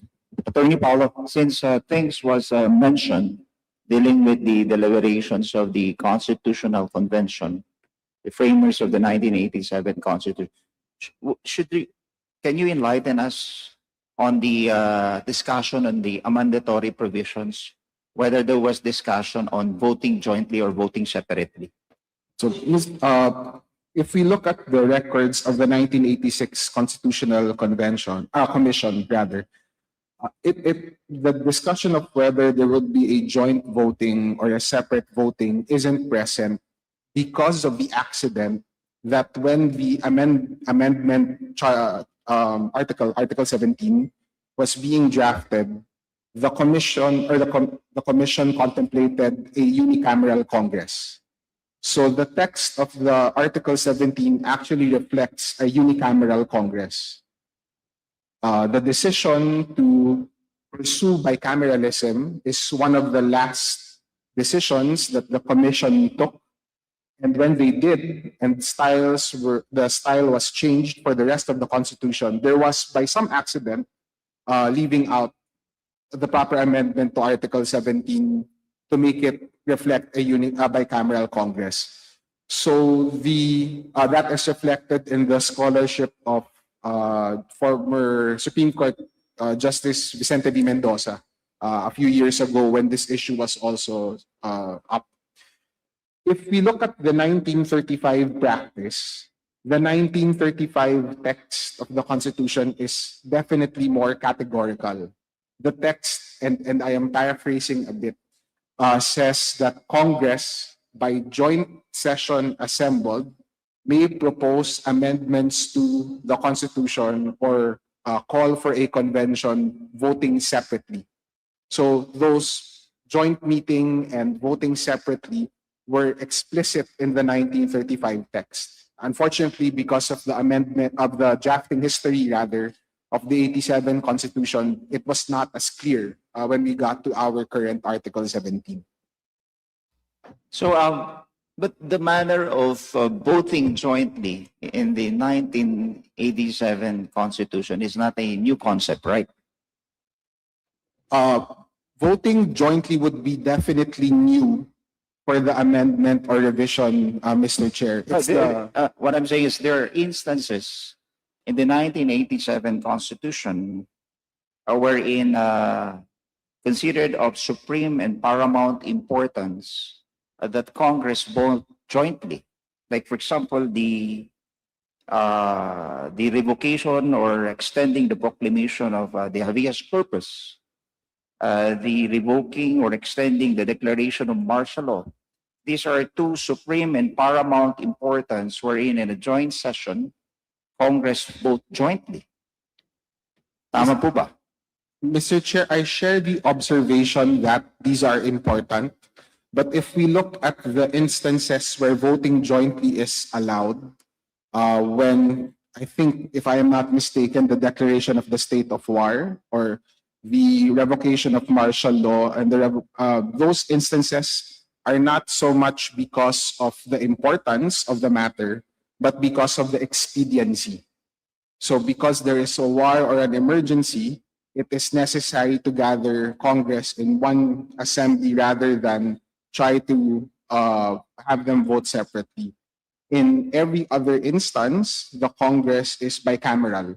And bicameralism in the Constitution acknowledges the independence of the branches of the House and the Senate. That is why in the impeachment, just to tie it to that illustration, the UP College of Law Constitutional Law faculty's observation was that the Senate could not dictate upon the House on how it would proceed with the process. So even in non-legislative settings, the default is bicameralism, except in those rare instances of expediency that are reflected in the Constitution. Rani, you may say something. Your Honor, without wanting to pick up a quarrel on this point with the esteemed representatives of the University of the Philippines, it's a fundamental precept of constitutional hermeneutics that the intent of the framers is to be found in the text of the Constitution, and that recourse to what happened in the history of the framing is made only when recourse to the text is not sufficient. So whatever the intentions may have been and the historical accidents may have been, the fact is that the text is voting, it doesn't say whether it's voting jointly or voting separately. And therefore, my own position is that there should be no constitutional objection to voting jointly. And my reason for that is that if you say they have to vote separately, then the other objection that could come in there is that Senate, which is composed of far fewer members than the House of Representatives, could effectively interdict any initiative on this matter by the lower house. And that would be, I think, an argument that voting jointly would not be anathema to the Constitution. Thank you, Mr. Father Rani. Any other manifestation or comment? Just to perhaps to respond to Father Rani's intervention, which I think really does follow the idea that the text should reflect the intent of the framers. The framers' intent is reflected in the text rather. The court nevertheless acknowledges that there are times when there would be ambiguities, and we do resort to rules of construction. One of them, and one that it has depended on quite frequently, is the intent. As to whether the Senate is able to effectively overrule the more numerous House when they have to vote separately, then, Mr. Chair, Your Honors, my submission would be that is precisely the constitutional intent. When bicameralism was selected by the framers, the intent was for policy to be considered carefully by a more numerous House and a smaller House, so the Senate and the House. And in the particular case of constitutional amendments and revisions, it might not be it might be absurd, to put it frankly, for the process of changing the Constitution to be easier than it is to pass normal legislation. If the intent is for constitutions to have some sufficient rigidity so that they do not change with election year policies, then it would be expected that it would be not a very easy task to do. But that is all, Mr. Chair. But isn't it the fact that all proposals should be approved in a plebiscite called for that purpose? Meaning, any proposals remain a proposal unless inaprobahan ng taong bayan, which is the true honor of the Constitution, yung Filipino people. Because in the parity of voting, the destination of democratic representation in its purest form is, one person, one vote. Tama po ba? That is right, Mr. Chair. But that, if I may add, that pertains to the popular vote. It doesn't pertain to the rules that the Constitution have created for the members of its two separate houses of Congress. No, Congress sitting as Constituent Assembly, proposing amendment to the Constitution, we're no longer considered as legislator here, but exercising our constituent power to propose amendment to the Constitution. Tama po ba? That is right, Mr. Chair. And I hope I am not misciting the case that was also affirmed by the court in Gonzalez versus Comelec, 1971 decision. But the court clarified that when a convention or Congress in this case exercises constituent power, then the exercise of constituent power is not pure constituent power. It is the exercise of constituent power according to the Constitution. And if the Constitution places certain limits on how Congress can exercise it, then those still have to be complied with and also subject to some judicial review. Anyway, thank you, Attorney Paolo. This is not a rebuttal, sir. Number one, when the Constitution says Congress, the Supreme Court has not always interpreted that to be both chambers. When the question once arose on the membership of the JBC and Congress was allotted one seat, the question was, should that not be read as two seats since Congress is bicameral? And the Supreme Court said, no, only one seat, only one seat. So it is not accurate that the Supreme Court has always read Congress to mean two chambers. And the other thing is that while we may fear that the lower house may introduce changes by sheer propensity of numbers or preponderance of numbers, the ultimate check will be submitting it to the people in a plebiscite or a referendum.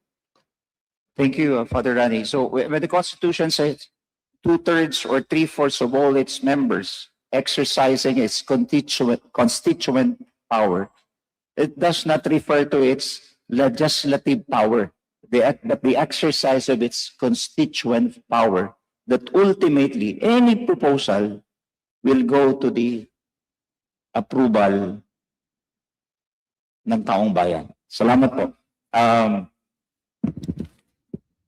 Representative Copilar is now recognized. Yes, thank you, Mr. Chair. To the Philippine Chamber of Commerce, how can we balance the interests of local business with foreign? To Mr. Christopher Ilagan. Yes.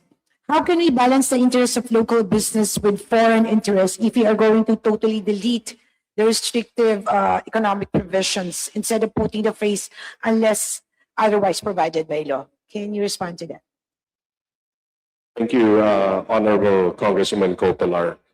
I'm not a lawyer, so that's just a disclaimer here. No? I guess to the point that we heard from our friends from the Federation of Economic Freedom, no? And I think it was PCCI as well.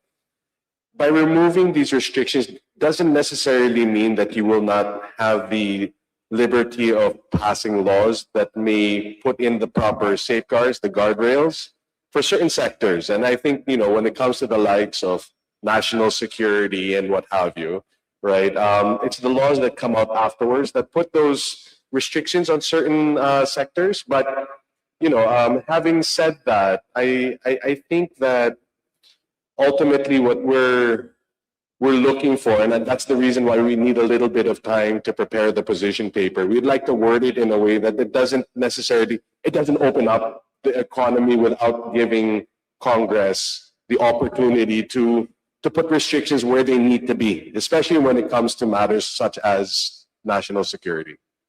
Thank you. The reason I asked that, syempre, natakot din tayo na makakainin ng malaking kumpanya yung mga small businesses natin na nagsisimula pa lang. So we will wait for your position paper.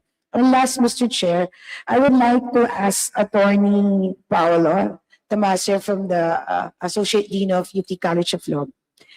Since there is a deadlock between the House and the Senate regarding sa interpretation of Section 1, paragraph of Article 17, would it be prudent to seek guidance to the Supreme Court to interpret the said provision? Kasi laging nagtatalo dyan, jointly, separately, but the framers during they drafted the 1986 Constitution is a unicameral system.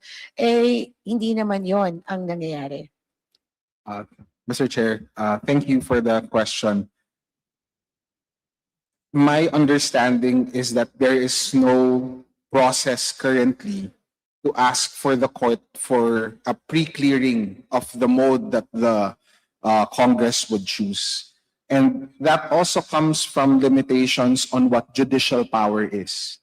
We often look at the court's role as the final arbiter of constitutional questions, but the initial answers actually come from the other branches. And Congress is empowered by the Constitution to engage in the same constitutional interpretation. Of course, the result of that in an ambiguous text is really a deadlock, a possible deadlock. So it calls on Congress to do one of two things, in my view. The first thing is, the first option is for Congress to test the waters. If it really wants to proceed to a Supreme Court's determination of this, then it can try out the amendment process it wants to, and then wait for the Supreme Court to decide. But the second option, and with all due respect to the Supreme Court, what I believe is the more democratic option, is for Congress not to let the Supreme Court decide this, or just to plant the case for the Supreme Court to ultimately decide on it. There are mechanisms between the House and the Senate for it to coordinate. And one of them might be to clean up whatever ambiguity there is in Article 17, either through an initial preliminary interpretation by both houses, if it agrees to it, or to propose a proper amendment to Article 17 to simply clarify the process. If it wants to do a joint voting, then it should say joint voting. If it wants to do a separate voting, then it should do a separate voting. Because in my view, Mr. Chair, ma'am, if we look at the longer history of attempts to change the Constitution, it has uniformly failed because of the ambiguity. It increases the cost of actually trying to talk about constitutional amendments because everyone just thinks that the Supreme Court will ultimately decide it. And with all due respect, that is not good for democracy. So Congress, as the House of the People, and the Senate, as also that similar House, would benefit by a more democratic determination of what the process should be. Thank you. Attorney Paolo, for two Congresses, the 8th and 19th Congress, we were able to adopt a resolution proposing amendment to the Constitution, approved by supermajority of the members of the House and was transmitted to the Senate. But consistently, the Senate did not act on it. Ang tanong ko po, halimbawa may maipasa ulit kaming resolution ngayon calling for either CONCON or CONAS or a piecemeal amendment to the Constitution at isinumiti namin sa Senado. Sabi mo kanina kasi, wala pang trigger para yung Korte Suprema ay mag-acquire ng jurisdiction over that constitutional question. Yung inaction ba ng Senado that always frustrates those meaningful amendment, proposed amendment to the Constitution, would it trigger shall we call a justiciable controversy? Mr. Chair, if I may have a few seconds to consult.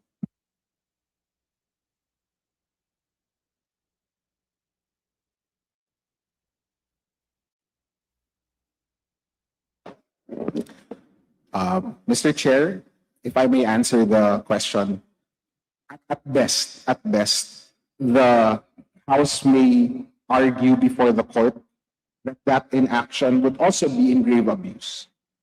Because as part of the equal relationship that the Constitution ordains between the House and the Senate, then the Senate must act on somehow with as to the amendments or the resolution of the House. But that would be, of course, subject to all sorts of objections before the Supreme Court as to whether that duty is actually present, whether that duty is ministerial, and similar objections. But just to add to that, there might be a possibility that the climate this time is different just because of what scholars would call a constitutional moment. That is when the people and the branches of government come to an agreement that there's something that needs to change in the fundamental arrangement of society. And one of the indicators that that constitutional amendment is the frustration, I think, as the three of us mentioned earlier, the flood control issue.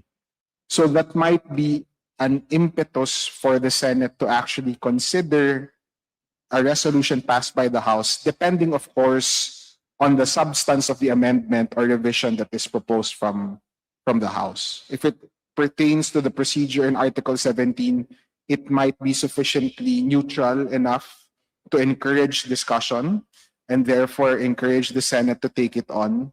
But if it were to be a more substantive amendment or suggestion, then you would be able to expect some pushback on the part of the Senate. It's just from observing past attempts to change the Constitution. Thank you, Mr. Chair. Thank you, Attorney Paolo. To proceed, and the next to ask question is Deputy Minority Leader Congressman Tino.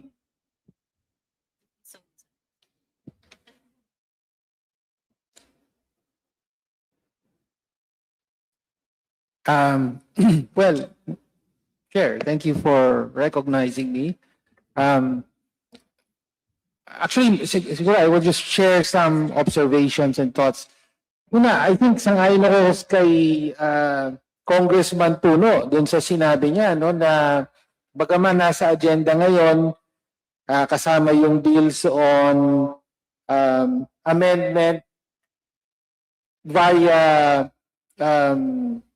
CONAS, no? Pero talagang sa panahon ngayon ay hindi, palagay ko hindi papasa yan. Given, alam naman natin, no, na dahil sa flood control issue ay napakababa ng credibility ng House at saka ng Senate, no? Kaya matagal nang may palaging nabibigo ang mga tangka na baguhin ang konstitusyon kahit noon pa man dahil ultimately dahil walang tiwala ang mamamayan, no, sa mga nakaupo sa House at Senate, no. Palaging iniisip nila ang gusto lang gawin niyan ay term extension, so on, di ba, mga ganon. Okay, so I would agree with that na kung may panukala man ng pagbabago ay hindi naubra yung moda ng CONAS. Okay, so merong proposal for constitutional convention, maybe yun ang dapat mas pag-usapan if ever. Tapos pangalawang, so in other words, ang tanong ngayon, ano ang layunin ng ating mga hearing? Are we here for an academic discussion, okay, of the of proposed amendments, no? Well, if we are, then let me add a few observations. Kaugnay dun sa economic provisions, palaging yan yung isa sa mga major na agenda, tapos matagal na rin, actually, mula pa nung Well, panahon pa ni FDR, di ba? Diyan na nagsimula yan eh. Yung critique sa Constitution, the neoliberal critique, which is to say, marami daw protectionist provisions ang Constitution, sagka ito sa pag-unlad ng ekonomiya. That critique emerged in the 1990s during the heyday of neoliberalization, of globalization, di ba? Pero so hanggang ngayon, narinig ko pa rin mainly na ganito ang dinadalang posisyon ng mga resource persons natin, lalo pa from the business sector. Okay? Pero sa totoo lang po, lumipas na ang ilang dekada at ngayon, hindi na po unquestioned yung neoliberal dogma that everything should be opened up, protectionism is bad, and so on. In fact, ngayon ay nakikita na ng marami na masama o hindi nakikinabang ang mayorya ng mamamayan sa mundo sa walang sagkang free market globalization. And in fact, this was highlighted during the pandemic. Nakita doon, for example, mahalaga ang proteksyon at pagpapalakas sa sariling produksyon. No? Local industry, local manufacturing, local or domestic agriculture. No, nung panahon ng pandemic, nakadepende tayo sa practically nagmakaawa ang si Duterte sa Vietnam. Vietnam, please, during the pandemic, wag niyo itigil ang importation ng bigas, no? So, kumbaga nagbabago na rin po ang economic ang nauusong mga economic doctrine ngayon. So bumabalik yung recognition sa kahalagahan ng protection and development of our own industry and agriculture. No? So yun lang po. Unfortunately, sa mga resource persons na narinig natin dito, parang di pa rin na yung pa rin mga dati ang naririnig ko na basically pro-importer. No, na dapat, we don't want a protection of local monopoly, so buksan natin sa importation. Nakikinabang ang mga komprador na tinatawag ng mga aktivista, mga burgesyang komprador. Tapos, to the detriment, okay, laging pabor sa importer. So nakita natin pag pabor sa importer, actually, nawawasak ang lokal na agrikultura natin. Pabor sa importer, wala tayong domestic industries. In the 90s, we saw a wave of economic growth in our neighboring Southeast Asian countries, yung Malaysia at Thailand. Bakit sila umunlad? Dahil nag-focus sila sa manufacturing, hindi lang assembly. There was technology transfer, so meron silang mga sariling industriya na na-develop. Ngayon, there's another wave. Andiyan na yung Vietnam, yung Cambodia. Again, susi doon, manufacturing. Mamaya, maiwanan naman ng Pilipinas, mamaya maiwanan naman tayo ng Laos. Gano'n na. No? So, siguro yun lang po, Mr. Chair, yun ang mga punto na nais kong i-share dito na una, baka dapat tanggapin ng komite na dead in the water na tong CONAS. No? Pangalawa, nire-raise ko lang na dapat questionin natin yung neoliberal dogma. Okay, napangiiwanan na po yan ngayon. At mas mahalaga ang pag-focus sa national industrialization at saka sa pagpapaunlad ng ating agrikultura. Yun lang po, Mr. Chair. Thank you, Congressman T. You may recognize Congressman Benny Abante of the 6th District of Manila. Sir, thank you for coming. Next to ask question is the Vice Chair of this committee, Congresswoman Lagbas. You're now recognized. Thank you, Mr. Chair. I just wish to manifest my full support on continuing support as well for House Bill number 5870 and House Bill 460 measures that I have already joined as author. While my authorship already places me on record, Mr. Chair, I wish to reiterate this here in the committee to underscore the need for an inclusive, transparent, and participatory process. Constitutional reforms requires perspectives not only from legal and academic experts, but also from the communities that will ultimately be affected by these changes. While we are all here today, naisip ko po yung mga kapatid natin na nasa grassroots.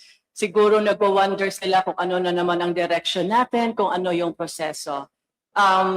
May I kindly ask po from the resource speakers, what are the specific measures that you can suggest for this committee to undertake to somehow bridge the disconnect of this committee of the constitutional reform and the people from the grassroots?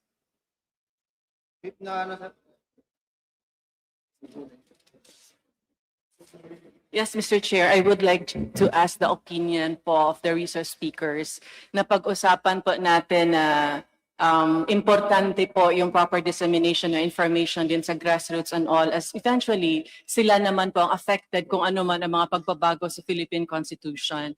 Sa dami pong instances na nag-take ng effort ang Constitutional Amendment Committee para po ipagpatuloy ang amendments ng Constitution, yung mga tao po natin, mga kapatid natin sa grassroots ay palagi pong may distrust sa proseso.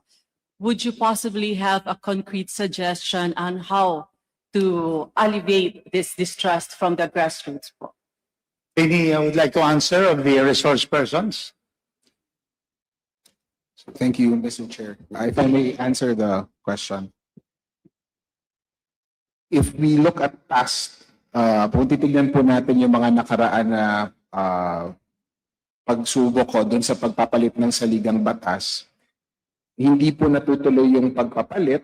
Kung mayroon man kagustuhan talaga yung tao na magpalit, dahil may perception po na nire-railroad yung proseso. To be very frank, na minamadali yung proseso.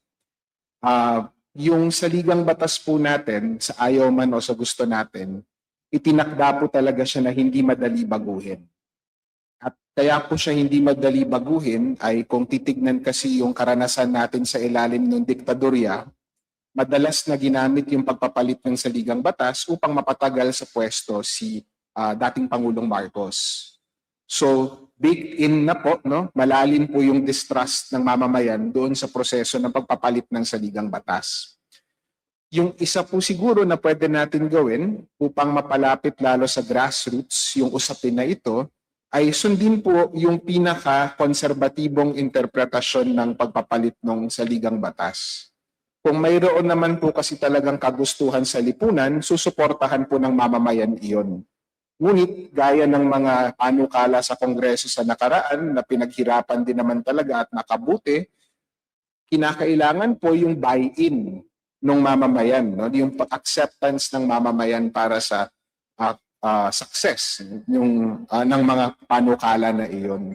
So yun po yung from the legal side, no? Yung mamumungkahi po namin, hindi po madali yung proseso at minsan nakakainip po siya. Pero baka kailangan po natin siya sundin ng tapat upang mapakita sa mamamayan na seryoso, in good faith yung ginagawa natin. Maraming salamat po. Thank you. Makakatulong po ba if at this early stage ay mag-invite na rin tayo ng mga representatives ng mga people's organization or youth organization para po sa simula pa lamang ay maramdaman nila na kasama sila sa proseso at importante din pong marinig ang boses nila. Thank you, Congresswoman. Now, I'd like to ask our members if you have some questions for those. Yeah, Congressman Pandaligan. Thank you very much, Mr. Chair.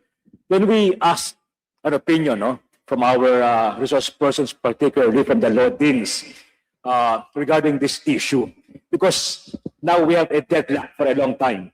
We cannot pursue constitutional amendments because the Senate never agreed on the proposals coming from the House because of the ambiguity of Article 17, particularly the so-called first mode Constituent Assembly. We have passed a resolution here, for example, in the last Congress, March 2024, RHP number 7, that our good chairperson sponsored. However, of course, it didn't reach the Senate, or it reached the Senate, but it wasn't acted upon. So we have a deadlock because of the issue of voting. But I remember that in the hearings conducted last time, the so-called Bernas formula cropped up. Our own chairperson, in fact, stated that we can try the Bernas formula. But of course, it was criticized by some of the resource persons then as a violative of the Constitution. They allege that it is the fourth mode which is not allowed. However, personally, I believe that that isn't the fourth mode. That is just operationalizing the first mode. Because if we will not do that, then the first mode will be rendered nugatory. And I don't think the framers of the Constitution intended to craft a provision that will be negated. But because of their ambiguity, or because they neglected to clarify that, I think Congress has the right to try that so-called mode, wherein we will treat an amendment, a resolution, a proposed amendment, as an ordinary legislation. But of course, complying with the requisite 3/4 vote of both houses. So we vote 3/4 here, we send it to the Senate, they vote 3/4 also, assuming they will agree. Then we can have an amendment. That is my point, to break the deadlock and to render Article 17 operational. So maybe we can get some insights from our law deans here. Dean Rani, about the comments of Congressman Panaligan. The Bernas formula. Mr. Chair, may I request, Your Honor, that he formulate very briefly, paano yung formula mo? According to Father Bernas, there is a way out. We treat the proposed amendment like an ordinary legislation. So the House will enact the proposal with the requisite 3/4 vote. The Senate will also enact the proposal with 3/4 vote. So we'll come up with a law, an act amending the Constitution. And then of course, it will be submitted to the people. According to Father Bernas, that will solve the ambiguity. Of course, it will reach the Supreme Court, and that will be the opportunity for the Supreme Court to decide. Well, that's actually the first mode, the Congressman, except that instead of voting jointly or meeting jointly, they would still be voting separately. I wouldn't have any problems with that. But if Senate maintains its adamant position against this, it will always stand in the way. You will never get the 3/4 that you need. You know, Congressman, one way I see out of it is if by sufficiently mobilizing the people and informing them so that the people are not used, people's initiative is used to amend that constitutional provision to make it clear that 3/4 is voting jointly, so that amendment is introduced by initiative, then you can break through the deadlock. The moment voting jointly has been placed there by initiative, the amendment can go ahead. Because if you wait for the Senate, ultimately, as our Vice Dean from UP says, if the lower house goes ahead and Senate does not agree, you will end up with the Supreme Court making a decision which brings in the whole counter-majoritarian difficulty in legal theory. Father Aquino, from the UP, and we have your comment about the the Bernas proposal. So, Mr. Chair, subject to, I think we will take that suggestion and address it in the position paper. There might be a way to actually comply with the requirement that the House's vote, or the perceived requirement that the House vote separately. If to cite Justice Mendoza and his views on this, his view is that when Congress considers changes to the Constitution, it wears a different hat. It wears a constituent hat. And therefore, the perspective of Congress needs to also change when it considers it. And that's why a separate meeting is being proposed by Justice Vivi. But we'll look into this more deeply and see if there is a way to reconcile both Justice Mendoza's view and Father Bernas's view, and put that in our position paper. Thank you, Assistant Dean Tamase. Now, I think for, Bernie, Chair Abante will now ask the question. Mr. Chair, I'm sorry for coming in late because I was in, alam mo, multitasking tayo ngayon, di ba? The thing is this, no? We have been talking about constitutional change since the time of President Ramos until today. And always the question is, wala sa timing, di ba? So when is the time? Perhaps right now, what is happening to our country, it is time for us to have this constitutional change. Now, yung pinapaliwanag kaninang Constituent Assembly, pinag-usapan na ng husto yan eh. In the last congresses, of which I'm a part of. Pinag-usapan na po yan at talagang matindi ang division dyan between the House and the Senate. And because of this, merong isang option sa ating konstitusyon. And the option is Constitutional Convention na pinanggit mo yung mamamayan, di ba? Yun namang ibang mga resource persons natin nung araw, binabanggit ang mamamayan, hindi naman sila nag-represent sa mamamayan. Ngayon, we would like the mamamayan to be represented.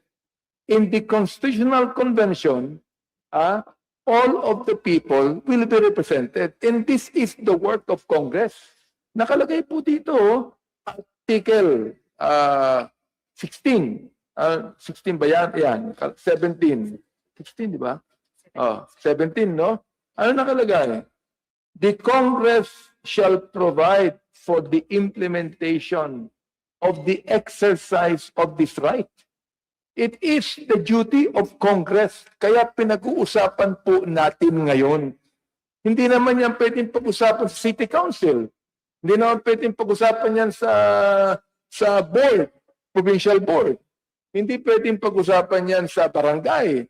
Kaya pinag-uusapan natin sa National Congress. And I believe that all the people should realize that it is the mandate of Congress when it comes to the amendments of the Constitution, whether it be Constituent Assembly. Sinep na natin yan eh. Hindi natin pinag-uusapan ngayon yan. Ang pinag-uusapan natin ngayon, Constitutional Convention. Hindi natin pinag-uusapan kung ano dapat pag-usapan pa dyan. We will not tell the would-be delegates of the convention what to do and what provision should be tackled. Bahala na sila dyan. Kung anong pag-usapan nila, bahala na sila. Whether it be economic provisions or political subdivisions, bahala na ang Constitutional Convention dyan. Ang ginagawa po natin dito, ito yung aking bill, an act constituting a Constitutional Convention to amend. Not anymore Congress telling the delegates, ito ang i-amend ninyo. Kayo na bahala dyan. Because we cannot even prevent them to what they're going to amend. Am I right?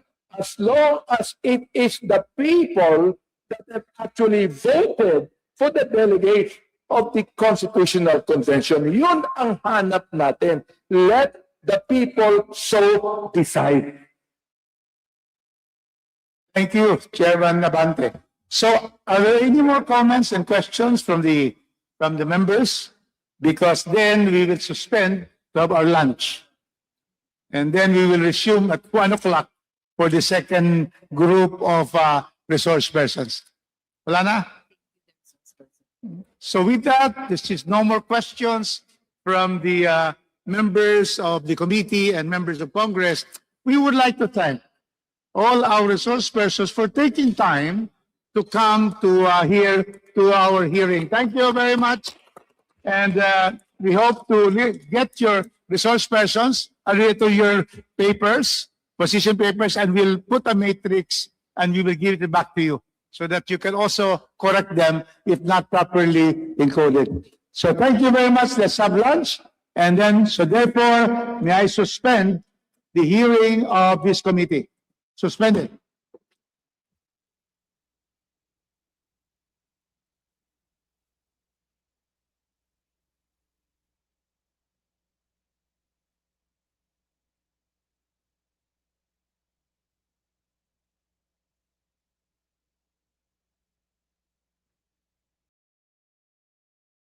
Welcome again, Deputy Speaker Ronnie Puno and Chair Benny Abante.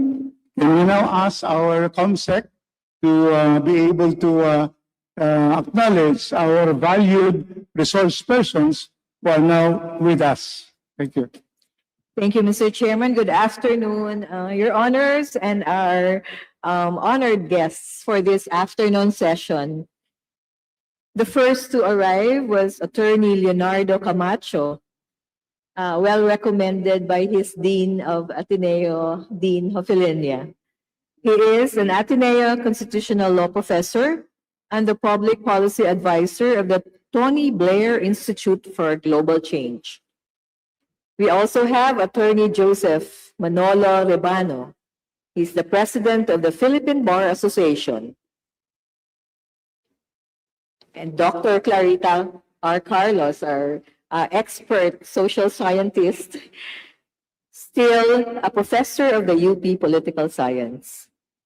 Then Attorney Alan G. Panolong, the National President of the IBP, Integrated Bar of the Philippines. Along with him is the Attorney Patrick Velez, the National Executive Director, and Attorney Manuel Joseph Ibanez III, National Director for Chapter Affairs. And still with us for the afternoon session, our long-staying and our resource person, Ms. Mariel Angela Soriano, of the Joint Foreign Chamber of Commerce. Thank you, COMSEC. So again, welcome to our valued resource persons. I know most of you since way back, some of our put together, some are already the son of my mga ninong-hinang. So therefore, it just shows my age. But anyway, so we welcome all of you. And so you have received our invitation. We are honored by your presence. And so we would be asking now your comments on the questions propounded. I'd like to welcome our former COMELEC chairperson, Christian Monson. Please come. Yeah.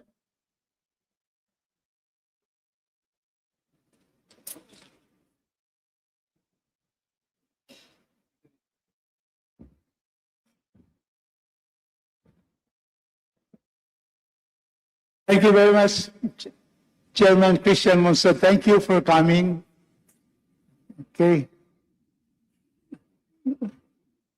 Okay, so we would like now to start with Dr. Clarita Carlos. This is in the order, the accordance with coming in earlier.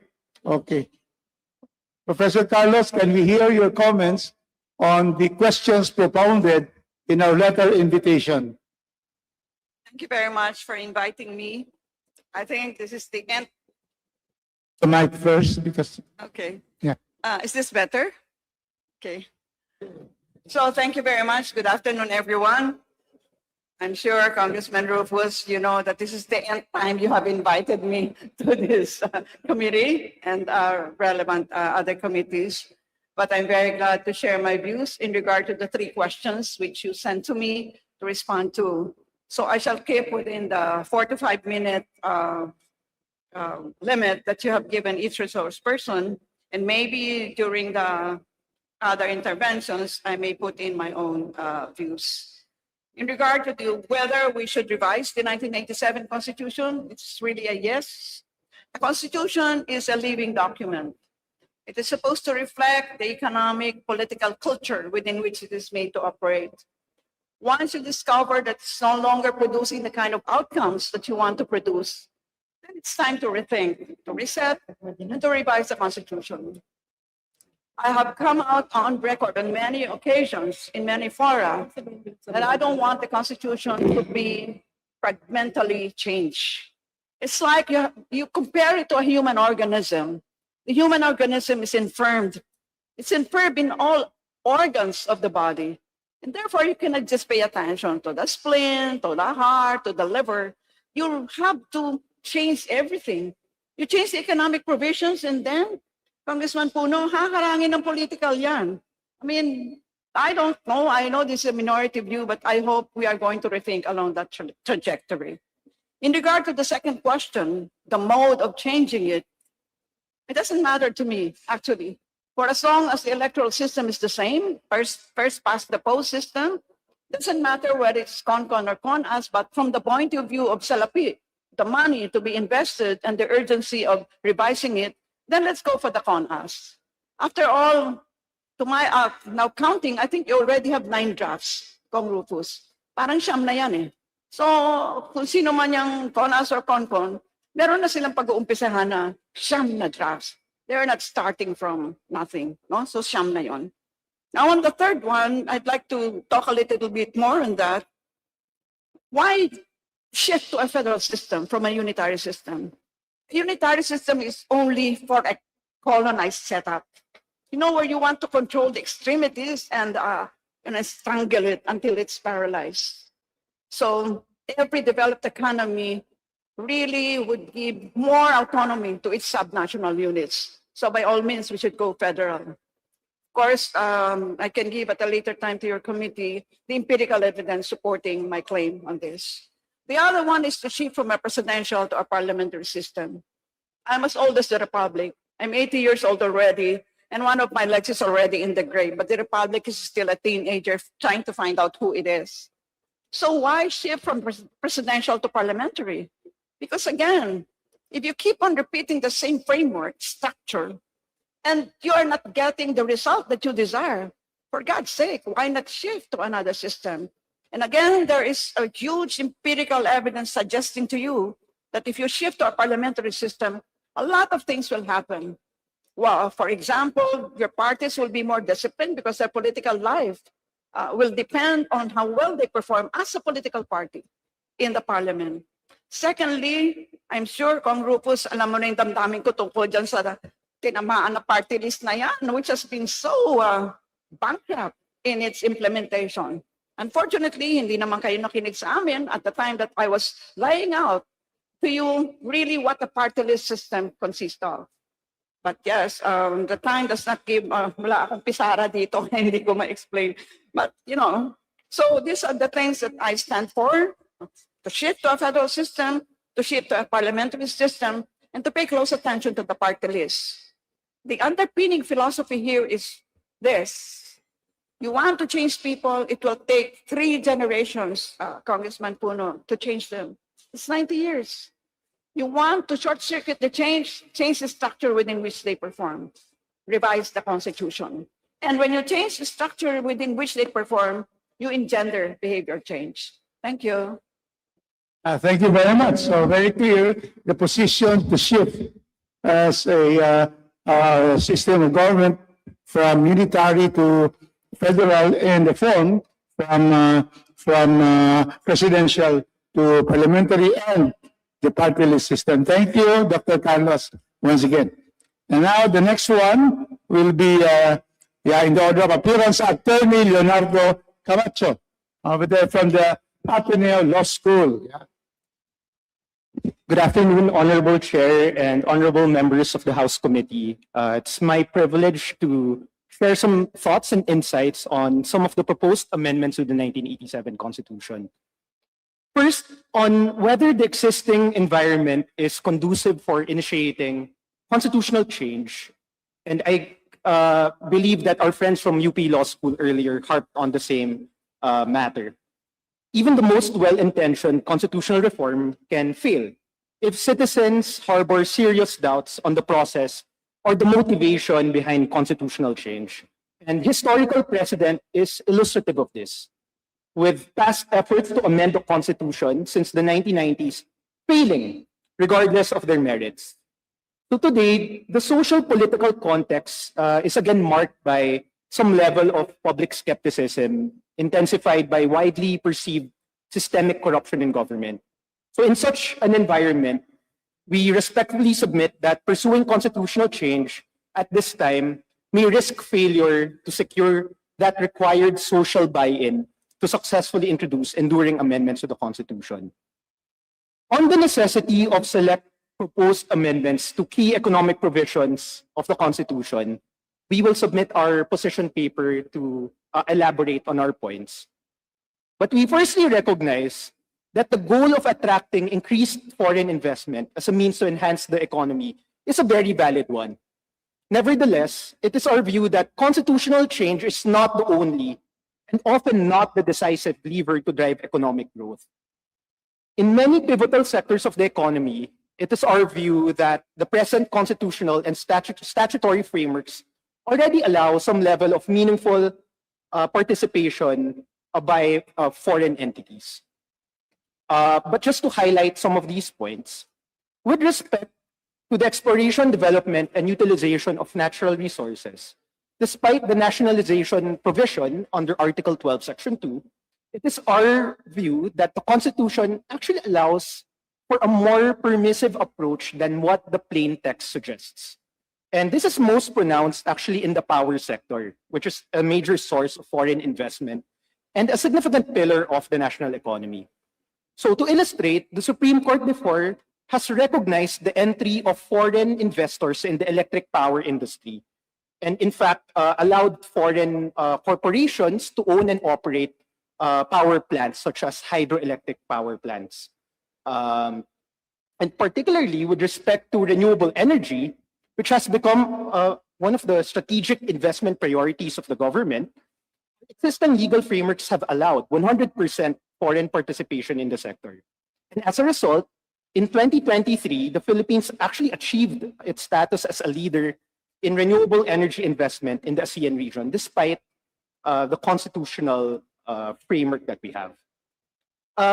This applies as well with respect to mineral and oil and petroleum sectors, wherein the Constitution allows foreign participation in the large-scale exploration, development, and utilization of mineral and petroleum resources through foreign and technical assistance agreements or service contracts. And actually, to note, in October 2025, the DOE announced 8 new petroleum service contracts with several foreign entities having a value of $207 million, the largest one-time award in Philippine history. This substantial investment in the petroleum industry proceeded notwithstanding the nationality limitations embodied in the current Constitution. With respect to the proposal authorizing Congress to ease restrictions on the allowable lease of agricultural public land, it may be noted that under the last paragraph of Article 12, Section 3, Congress already possesses the authority to determine the extent of agricultural lands that may be developed or leased. In fact, in September of this year, Congress passed RA 12252, which allows foreign investors to lease land for a period of 99 years. We have a comment as well on the Philippinization of certain areas of investment, wherein we note that under Article 12, Section 10, Congress has that power to determine areas of investment that may be excluded from the reservation. So, to cite some concrete examples, in 2013, Congress allowed the full entry of foreign banks with the passage of RA 10641 and allowing full ownership in investment houses and financing companies in 2015 with the passage of RA 10881. With respect to the constitutional limitation on the granting of franchises for the operation of public utilities to Filipino citizens or entities, it is also important to note that the Constitution, as it does not provide for a definition of public utility, grants the Congress plenary power to define the scope and coverage of public utility. And this is precisely what Congress did in 2022 when it passed RA 11659, which limited public utilities to certain select sectors. So in closing, Mr. Chair, honorable members, more than foreign equity restrictions, in-depth assessments on investor sentiment, such as the 2023 World Bank Enterprise Survey, have revealed that the real constraints in foreign investment lie in weak regulatory enforcement, expensive logistics and energy, uncertainty in local government regulations, slow permitting, systemic corruption, and the absence of a coherent long-term industrial strategy. Therefore, it is our respectful submission that policy reforms should instead prioritize governance-level reforms that directly address the country's true investment bottlenecks. For the lack of time, as for the other proposed amendments of the Constitution, we respectfully submit a position paper to outline our comments and insights. Thank you very much. Thank you very much, Paniero, Leonardo Camacho. So I'd like to welcome Attorney Vicky Loanzon. How are you? No problem. Yeah, please be here. Join us. Yeah. Thank you. Yeah. Okay. Thank you very much. Yes. Okay, so next we'd like to hear, first we acknowledge our distinguished senior Associate Justice of the Supreme Court, Antonio Carpio. Welcome, sir. Welcome to the hearing. Thank you. And we would like to call on the President of the Philippine Bar Association, PBA, my god brother. The parents are my ninong-ninang in my wedding. Attorney Joseph Manolo Rebano. Please take the floor. Good afternoon. Honorable members of Congress, thank you for this opportunity to speak at this critical matter. On the three questions. First, the Philippine Bar Association believes that the time has come to revisit our Constitution. For nearly 4 decades, it has served as the foundation of our democracy. But the Philippines of today faces realities far different from those of 1987. Globalization, digital transformation, climate challenges, and regional economic integration. These developments compel us to ask, does our Constitution remain fully responsive to the needs of our modern, competitive, and just nation? We believe, or PBA believes, that certain provisions, particularly those affecting economic development, mechanisms for accountability, require careful review and, where necessary, amendment. On the second question, PBA strongly favors a constitutional convention over Congress acting as a constituent assembly. Why? Because the credibility, integrity of this process is paramount. The convention allows for broader representation, bringing in voices from the private sector, civil society, and the legal profession. It ensures that reforms are not driven by short-term political interests, but by a long-term vision for national progress. However, this convention must have clear safeguards. Private sector participation to ensure inclusivity and economic foresight. Also, exclusion of current public officials and their immediate relatives to prevent politicization and conflicts of interest. The Constitution belongs to the people, not to those who hold power today. On the third question, if not, why not? We do not say no to reform. What we say no is any process that compromises integrity or public trust. If reforms is pursued without safeguards, or if it becomes a vehicle for political advantage, then it risks doing more harm than good. That is why the mode and the manner of reforms are as important as the reforms itself. Now we recognize that the full constitutional convention is a major undertaking.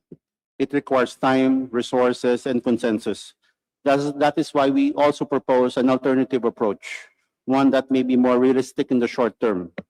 Similar to the United States, we can adopt a system of targeted amendments. addressing specific provisions that require urgent reform. These methods allow us to modernize our Constitution without rewriting the entire Charter, preserving stability while responding to pressing needs. In closing, as I know we have limited time, this is not merely a legal reform, it is a commitment to the future of our nation. The Constitution must remain a living document, one that evolves with the times while upholding the principles of democracy and justice.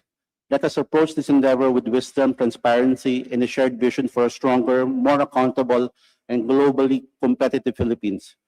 We as the PBA will submit our position paper with regards to the specific provisions, but we are supportive of the economic provisions allowing expanded foreign participation subject to control. Thank you very much, Chair. Thank you very much again, Attorney Ribano. We will await your position paper, although your statement's already very clear, but you can expound on what you have said in this hearing. So now we go to the Integrated Bar of the Philippines, and I'd like to call my good friend, Attorney Alan Panolong, the National President, to be followed by Attorney Velez from Cagayan de Oro also, and Attorney Ibanez. Please proceed.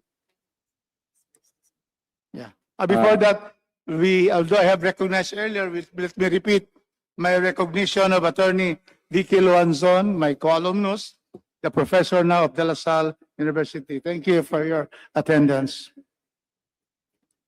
With the permission of the members of the Honorable House and esteemed resource persons, may I proceed? Assalamualaikum warahmatullahi ta'ala wabarakatuh. Magandang hapon po sa inyong lahat.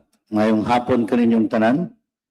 Today, the Integrated Bar of the Philippines wants to address a critical question facing our nation. How should we improve the 1987 Philippine Constitution to meet the demands of our time? The answer we propose is clear. We should elect a constitutional convention to undertake a comprehensive revision rather than relying on a constituent assembly or people's initiative to make piecemeal amendments. Let me explain why this approach offers the best path forward for all Filipinos and what specific provisions urgently need attention. A constitutional convention is a specially elected body whose sole mandate is to review and revise the Constitution within a defined time frame. Unlike a constituent assembly, which consists of Congress itself proposing changes, a CONCON brings together fresh voices from diverse sectors, lawyers, educators, community leaders, workers, business owners, indigenous representatives, and youth advocates. This diversity is crucial because it ensures that the revision process is not dominated by the self-interest of the few, who might be tempted to write rules favoring themselves. The delegates to our CONCON have one job and one job only: to study, deliberate, and craft constitutional improvements. This full-time focus produces better, more thoughtful results than asking, with all due respect, busy legislators to juggle constitutional reform alongside their regular legislative duties. Moreover, a CONCON can be designed with built-in transparency, conduct public hearings, publish drafts, citizen consultations, and plain language explanations at every stage, which builds public trust and ensures that ordinary Filipinos understand what's being proposed and why. The question then arises, why pursue revision rather than simple amendment? The difference is fundamental. Amendment means changing one or two isolated provisions, like adjusting a term limit or modifying a specific provision. Revision, by contrast, involves a comprehensive rethinking of entire sections or structural elements of the Constitution, ensuring that all parts work together coherently. This distinction matters because piecemeal amendments can create contradictions, leave gaps, or generate new problems that were not anticipated when the changes were made in isolation. Revision allows us to fix the whole picture, addressing root cause rather than symptoms. It future-proofs our Constitution by anticipating challenges we'll face in the coming decades, like technological change, climate disruption, economic transformation, and evolving social norms, and builds in the flexibility needed to respond effectively. Well-drafted revisions also reduce legal ambiguity, which in turn minimizes court challenges, political disputes, and governance paralysis. When the Constitution speaks clearly and consistently, everyone, from government officials to ordinary citizens, can understand their rights and responsibilities without confusion. So what specific provisions need revising? Let me just outline some key areas that we thought needs thoughtful revision. First, consider the economic provisions found in Article 12. Current restrictions on foreign ownership in certain sectors may be too rigid or unclear, creating uncertainty for investors and limiting economic opportunities. A careful revision can clarify which industries should welcome foreign investment to boost growth and employment, and which should remain protected to preserve Filipino ownership and national security. Second, local government and autonomy under Article 10 require attention. Many local government units, previously I was an elected board member of our district, complain that they lack sufficient power or resources to serve their communities effectively, while overlapping responsibilities between national and local levels create confusion and inefficiency. Division can strengthen fiscal autonomy for local units, clearly delineate the division of powers, and ensure that those closest to the people have the tools they need to govern well. Third, the political structure and term limits outlined in Article 6 and 7 deserve scrutiny also. Questions persist about whether our presidential system serves us optimally, whether the balance of power between the Senate and the House of Representatives is appropriate, and whether succession rules during crisis are sufficiently clear. Revision can examine these structural issues, potentially strengthening checks and balances and ensuring smooth transitions of power. Fourth, our electoral system under Article 6 and 9 that faces persistent challenges, including vote buying, vote, and unclear rules governing party list representation. A comprehensive vision can modernize voting procedures, incorporate technological safeguards against fraud, and clarify how representatives are chosen to ensure fair and credible elections. Fifth, while our Bill of Rights in Article 3 is robust, it could be strengthened and expanded to address contemporary concerns such as data privacy, freedom of information, environmental rights, and protections for vulnerable groups including women, children, indigenous peoples, and persons with disabilities. Revision allows us to align our constitutional protections with international human rights standards and emerging rights discourse.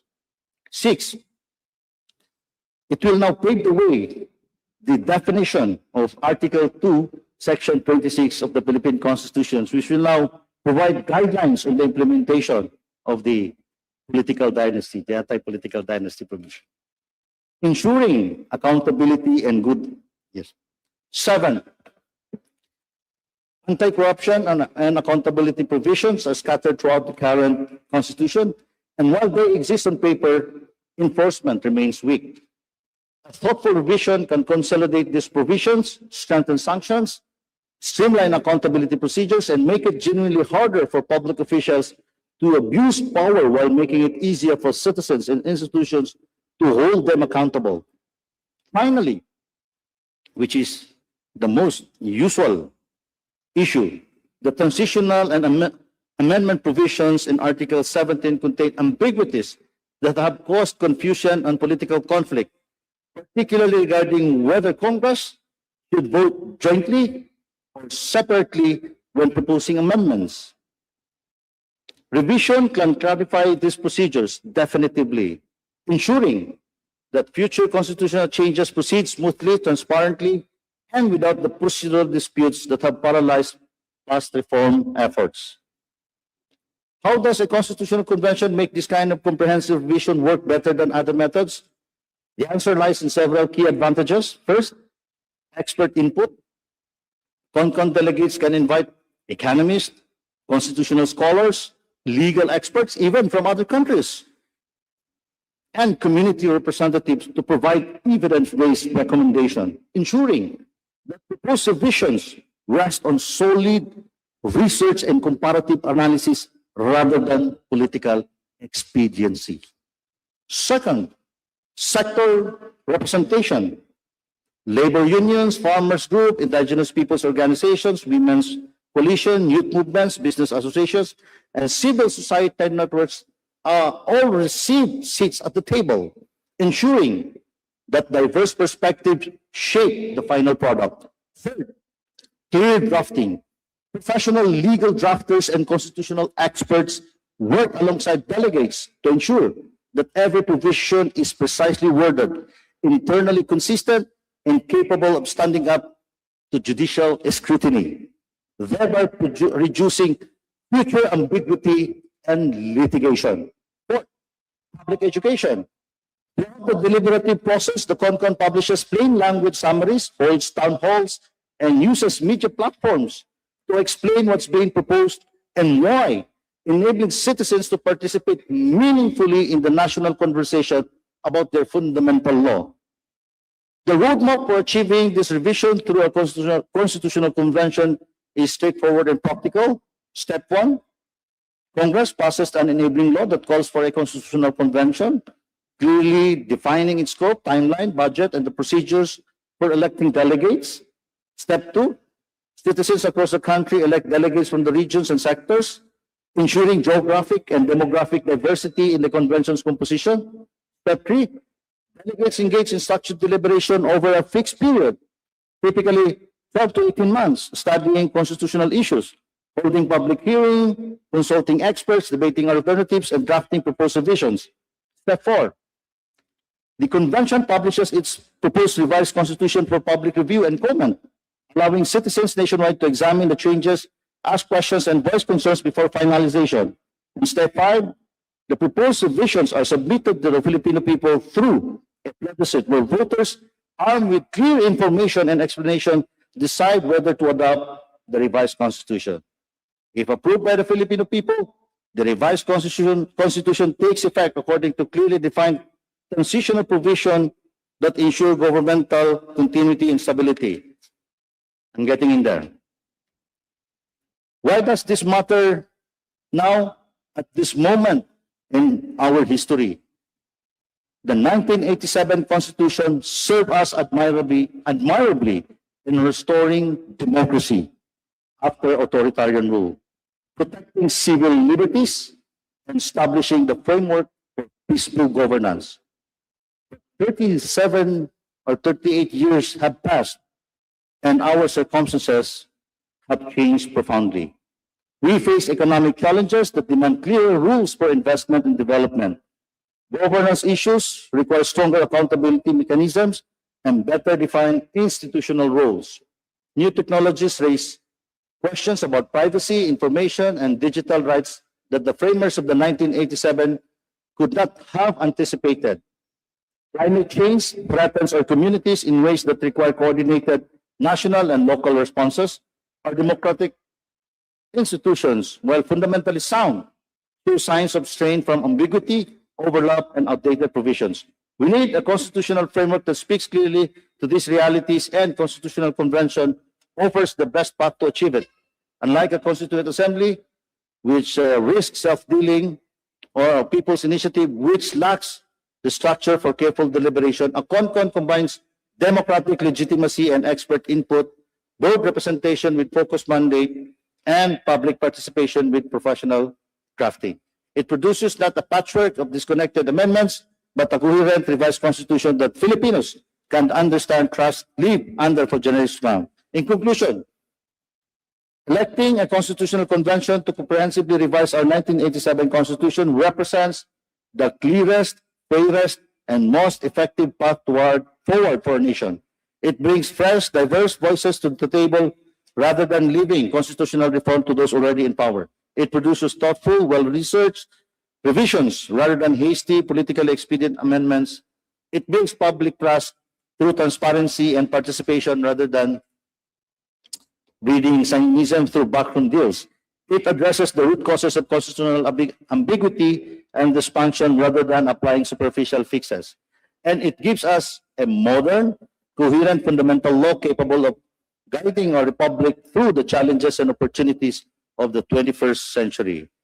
The choice before us is not merely procedural. It is a choice about what kind of democracy we want to be, how seriously we take our fundamental law, and whether we have the courage to build a constitutional framework worthy of the Filipino people's democratic aspirations.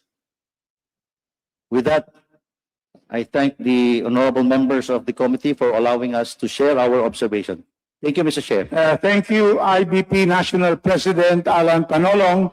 We'd like to hear now the National Executive Director from Cagayan de Oro, also Attorney Patrick Velez. Please proceed. And before that, let me just acknowledge Attorney, former Constitutional Commission Commissioner Christian Monsod, also former COMELEC Chair. Welcome to this hearing today. And also we'd like to welcome the representative and the national spokesperson of the College Editors Guild of the Philippines. We have Mr. Gabriel Lacerna. Thank you for honoring our invitation. Kindly proceed, Attorney Velez. Good afternoon, Your Honors. For my part, it will be very brief since we will just be echoing what our IBP President has already stated. But we would just simply like to add that constitutions must always reflect social realities and political needs that are relevant to the changing times. So we agree that at this point in time, a constitutional convention would be the best mode available to us. We have to understand also that there are some portions of what is already there that are no longer relevant and should therefore be abrogated. Now, sad to say, if someone repeats the same mistakes over and over again, and he does so gleefully, then he will only be a fool. And we are not, and we should not be fools. In that case, Your Honor, may we just focus on at least two items which have been touched upon by our IBP President. The matter of political dynasties and the party list system is something that we should never shy away from in discussing and improving. These are very important items raised or that are found in the Constitution. But as stated earlier, the ambiguities must be provided now, otherwise it will persist. And on that note, Your Honor, let us state that our Constitution should be one that should reflect the changing mores of our times, such that it becomes a constitution for the people and by the people. That is all. Thank you. Thank you, Panyero. Attorney Patrick Velez. Now we continue with the National Executive Director for Chapter Affairs, Attorney Manuel Ibanez III. Please take the floor. Thank you and good afternoon, Mr. Chair and members of the committee. As our National Executive Director has re-echoed what our National President has said, I re-echo also what has already been stated to the Honorable Committee, but also add that, yes, also add, among other things, to update the direction that we adopt in updating our Constitution should also take into consideration that the world has really changed dramatically since 1987, and we have to consider matters involving personal data, online security, and the responsible use of new emergent technologies which actually affect our daily, everyday lives. And the constitutional review through the Constitutional Convention may even consider broad principles that protect citizens' rights with respect to these technologies. Maybe to end, regardless of which proposal and however which way that we go about this, I believe that the Integrated Bar of the Philippines, under the leadership of our National President, would urge the certain principles be followed or guided, which should guide the process. First and foremost, fidelity to the Constitution and, of course, the rule of law. the continued protection of fundamental rights and freedoms, the preservation of checks and balances, and of course, broad public participation with the end goal of strengthening access to justice. Our Constitution, I believe all of us agree, is a reflection of our values, aspirations, and safeguards. And any discussion on it, such as the one that we're having now with this honorable committee, and we're thankful, deserves patience, seriousness, and exclusiveness. I speak for the IBP when we say that we are honored to be able to contribute some insight in this very important conversation, and we remain ready to assist this honorable committee to ensure that any constitutional development strengthens rather than weakens the rule of law and administration of justice. In that regard, Your Honor, we'd also, if we be allowed an opportunity, we would also like to submit a position paper outlining probably the details of what we've already echoed to this committee. Thank you. Thank you, Panyero, Attorney Ibanez. And certainly for our resource persons this afternoon, we would appreciate if you'll submit position papers. We're coming out with a matrix. Yes, this morning we had about 20 also resource persons. We will come out with a matrix and we give back to you.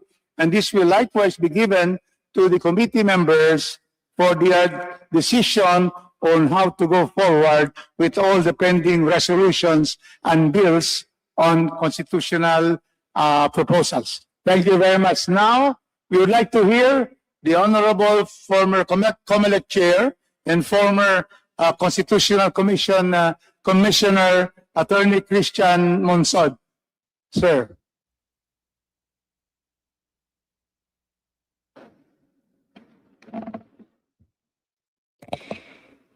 Good afternoon, sir. Thank you. Thank you very much for inviting me to this hearing on charter change.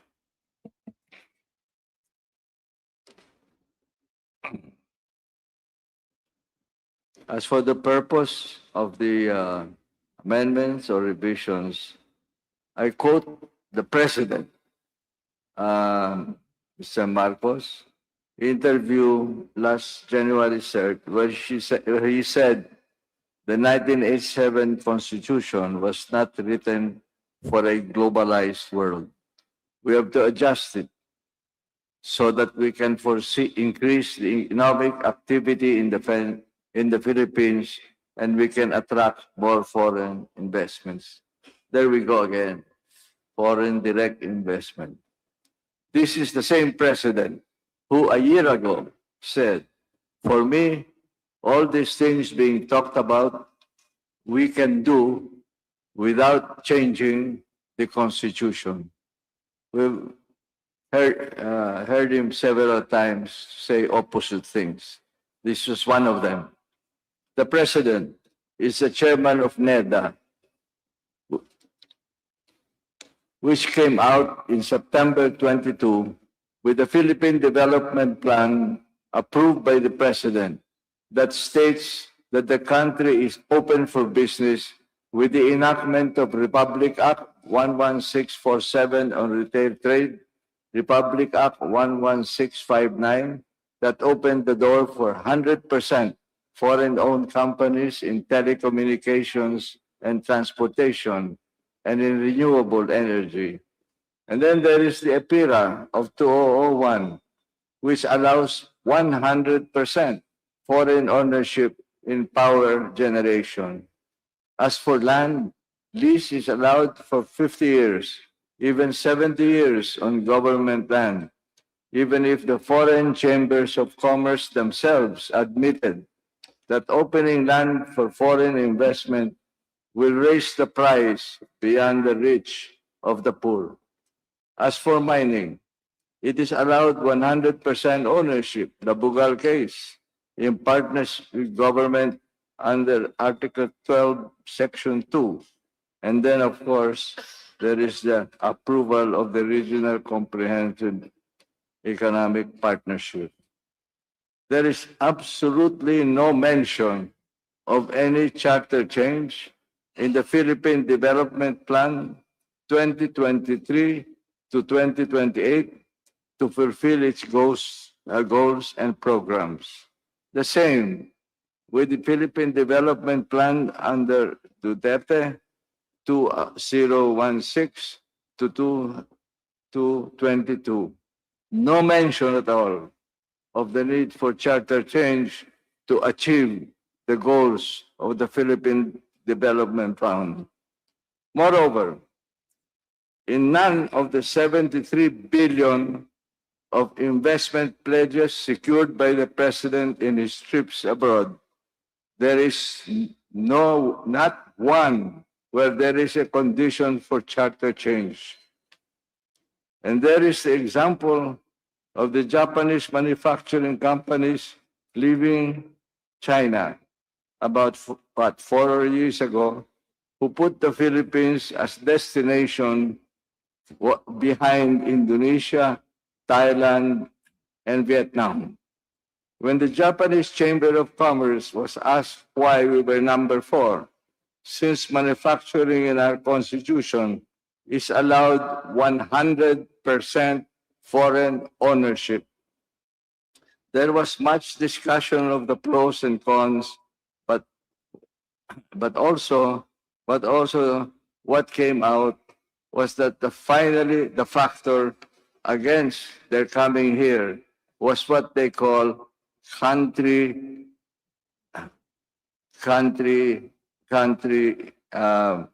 situation or country image.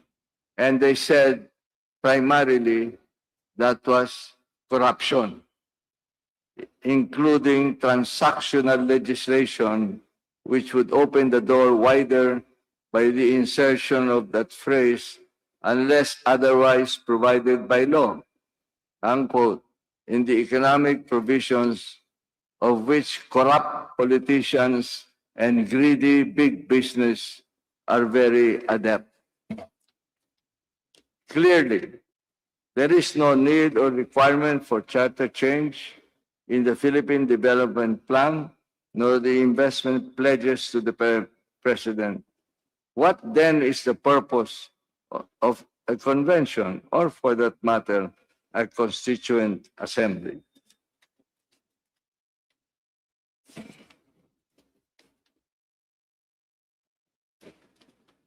I cannot argue the proponents of Chacha often blame the Constitution for our being the laggards in our part of the world on growth, poverty reduction, and increasing inequality, and for being the hindrance to our need for foreign direct investment.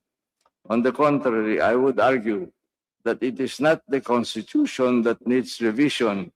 Maybe the Philippine Development Plan needs a revision. In addition, it has good programs on addressing growth and poverty, and it's correct in not proposing charter change. But it has no programs to address the social, economic, and political inequalities of a feudalistic society of political dynasties in all of its 400 pages. Perhaps it is against the interests of those in power. Social justice does not appear in big terms in the 8th socio-economic agenda of President Bongbong Marcos. I will also answer the question that begs to be asked. Is foreign direct investment really that critical to our development that merits changing our constitution? So may I have your indulgence to talk briefly about the constitution they want to change? Because surveys show that 73% of our people know nothing or very little about it. And we are told that an ignorant people can never remain a free people because the democracy cannot survive with civic ignorance. So if I may just cite some parts of the 1977 Constitution. Before the Commission started writing, we went around the country to listen to the people. They said they preferred the stability of familial structures, a democratic, representative, presidential system with checks and balances and separation of powers. And overwhelmingly, the people wanted the power to directly elect the president. Where is the federalism here? There are a number of provisions of the 1935-1973 constitutions that are retained in the 1987 constitution. But the 1987 constitution innovated with three central themes. First, the heart of the constitution is social justice, with the poor as a center of development, as enunciated by the President of the Constitutional Commission, former Justice Cecilia Muñoz Palma. Hence, the new Article 13 on social justice to address not only mass poverty, but also the gross social, economic, and political inequalities that is rooted in a feudalistic system of dynastic families that has been impervious to change for generations, with the corruption that goes with it. The compelling principle is encapsulated, if you want it, in one sentence, one phrase: by equitably diffusing wealth and political power for the common good. Second, never again to any authoritarian government. Hence, the strict limitations and conditions for declaring martial law, and new provisions on the Bill of Rights, and a Commission on Human Rights to protect citizens against abuses by the state. Third, the national destiny must firmly and safely rest on Filipinos themselves. Never again amendments similar to the 1935 Constitution that gave Americans equal rights to our patrimony, where even our exchange rate after independence could not be changed without the approval of the United States government, which resulted, as you know, in a foreign exchange crisis of the early 50s. Before the commission started writing, we went around the country to listen to the people. They said they preferred the stability of familiar structures, a democratic, representative, of course, presidential system, and overwhelmingly, as I said, to direct the election power directly to elect the president. There are certain provisions in the 1935 and 1937 constitutions that are retained in the 1987 constitutions. But the 1987 constitution innovated with three central themes. Three central themes. The first, the heart of the constitution is social justice, with the poor as a center of development. Hence, the new article on Article 13 to address not only mass poverty, but gross economic, political inequalities that is rooted in a feudalistic system with the corruption. Second, never again to any authoritarian government. Hence, the strict restrictions and conditions on declaring martial law, and the new provisions in the Bill of Rights and Commission on Human Rights.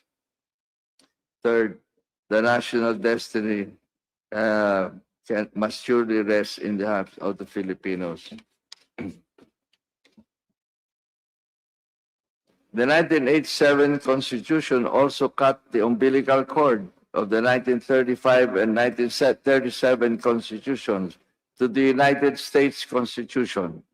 The U.S. Constitution gives primacy to civil and political rights because it is a country of immigrants who only started from the same position and they only wanted to get out of autocracy. Hence, the emphasis in the United States on individual rights and market economy. Our Constitution gives social and economic rights equal primacy with civil and political rights because we are a country of inequalities from the colonial days to the present, where the starting positions of the rich and the poor are not equal. Social justice is about the adjustment of starting positions because we foster the market competition with such development paradigms as it is not enough to provide it's not enough to provide equality, opportunity, and fair process. And we are always told that rising waters raise all boats, forgetting that many boats are crammed with people without food amid the luxury yachts of the rich, like Mr. Ko. That is why social justice provisions are even included in the article on the economy. Under Article 12, Section 6 of the economy, the use of property bears a social function and all economic agents shall contribute to the common good, subject to the duty of the state to promote distributive justice where the common good so demands.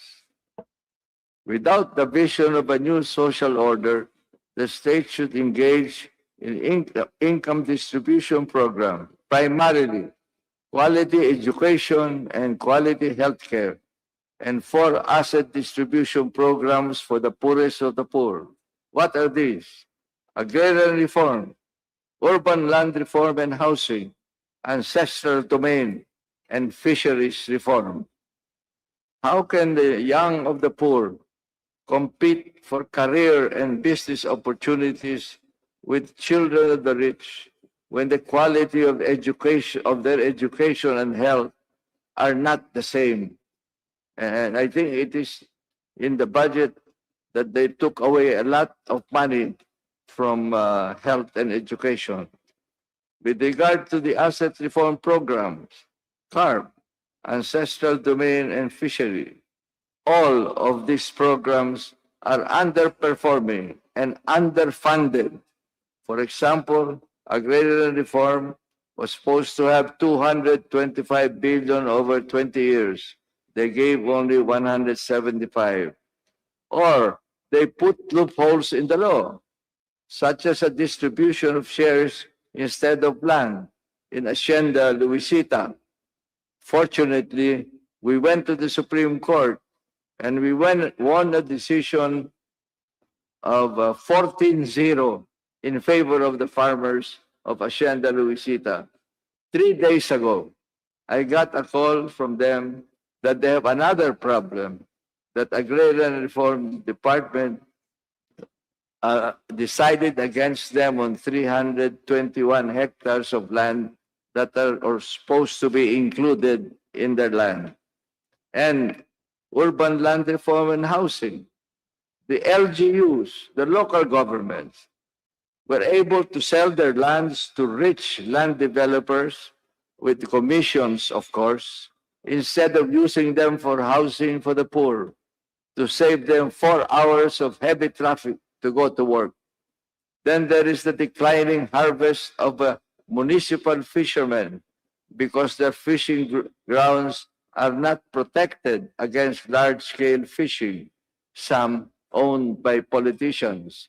The recent case of Mercidar, in which the Supreme Court allowed large-scale fishing in municipal powers, we now have a petition in the Supreme Court, Cardinal David and I, questioning this decision and asking for a reconsideration. We found out that the chairman of Mercidar Fishing is a lady, and her husband is the present chairman of the Commission on Audit. No wonder she has influence. Our indigenous peoples used to own all the land, but were driven to higher ground by our colonial masters in complicity with cacique landowners, where they are now facing mining companies who are not only given access to minerals without any value given to raw materials. Look at the laws on what the share of government is. There is none for contributing the ore, but I've given it to mining companies who also have forestry and water rights. The proposed mining reform bills on mining were killed at the committee, both under the Pinoy and Duterte administration. Would you respect, Chairperson? Do you still have how many pages? Because we would like, if you can wind up, because all those in your position paper will be included in the matrix. I'll send it. I'll send a formal one. I'll just close it. May.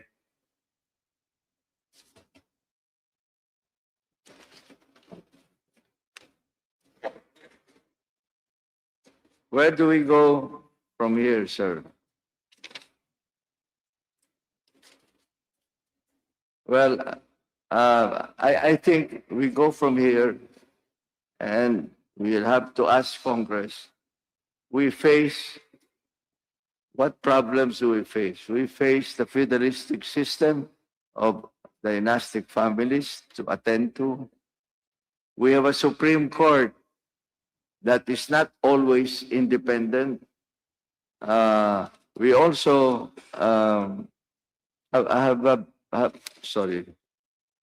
we also have the problem of possible coup attempts. I can assure you from what I hear from my friends that there will be none. There will not be a coup attempt to dispose the president.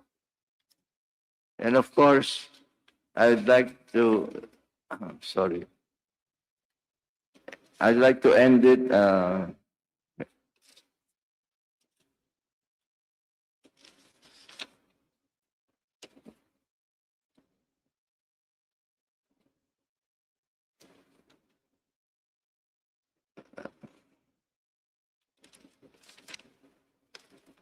like to ask this Congress, please note that there is no single reference or mention of any amendment to revision as a means to achieve any of this project.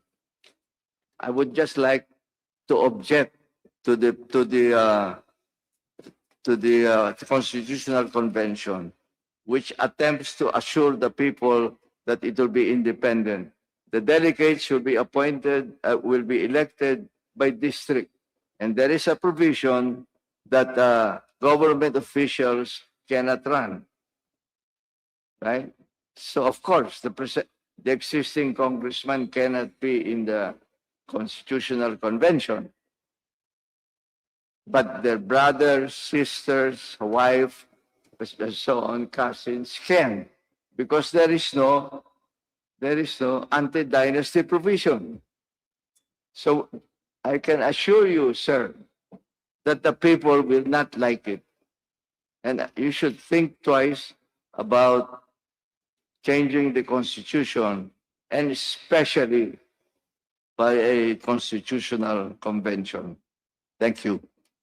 Thank you, Chairman Monsod, for those comments and insights. It will help the committee finally decide on what to do with all the pending resolutions and bills proposing for amendments or revision of the Constitution, either to Constituent Assembly or Constitutional Convention. Thank you so much. We will appreciate if you can give your position paper, so it will be included in the matrix. It will be considered by all members of this committee and give copies also to all the resource persons. Thank you very much, Chairman. Now, before we proceed, I'd just like to acknowledge the presence of our Deputy Majority Leader from the 3rd District of Leyte, the Honorable Ana Victoria Viloso Tuason. Thank you very much for being here with us. And we have also here Congressman Nico Dasa from Samar. We welcome you. And then we also have with us another resource person. We have Mr. Blake Barrios, Director of the Union of Local Authorities in the Philippines, ULAP. Thank you for coming. Now it is my time to call our distinguished former Senior Associate Justice, Antonio Carpio. You have the floor, sir. Thank you, Your Honors. Thank you for inviting me here this afternoon. I have read your House Bill number 5870, and I wholeheartedly endorse this House Bill for the following reasons. First, it calls for a constitutional convention, and a constitutional convention will avoid the divisive issue of a constituent assembly, because we still do not know whether the voting should be separate or joint, and this will have to go to the Supreme Court, and it will take time.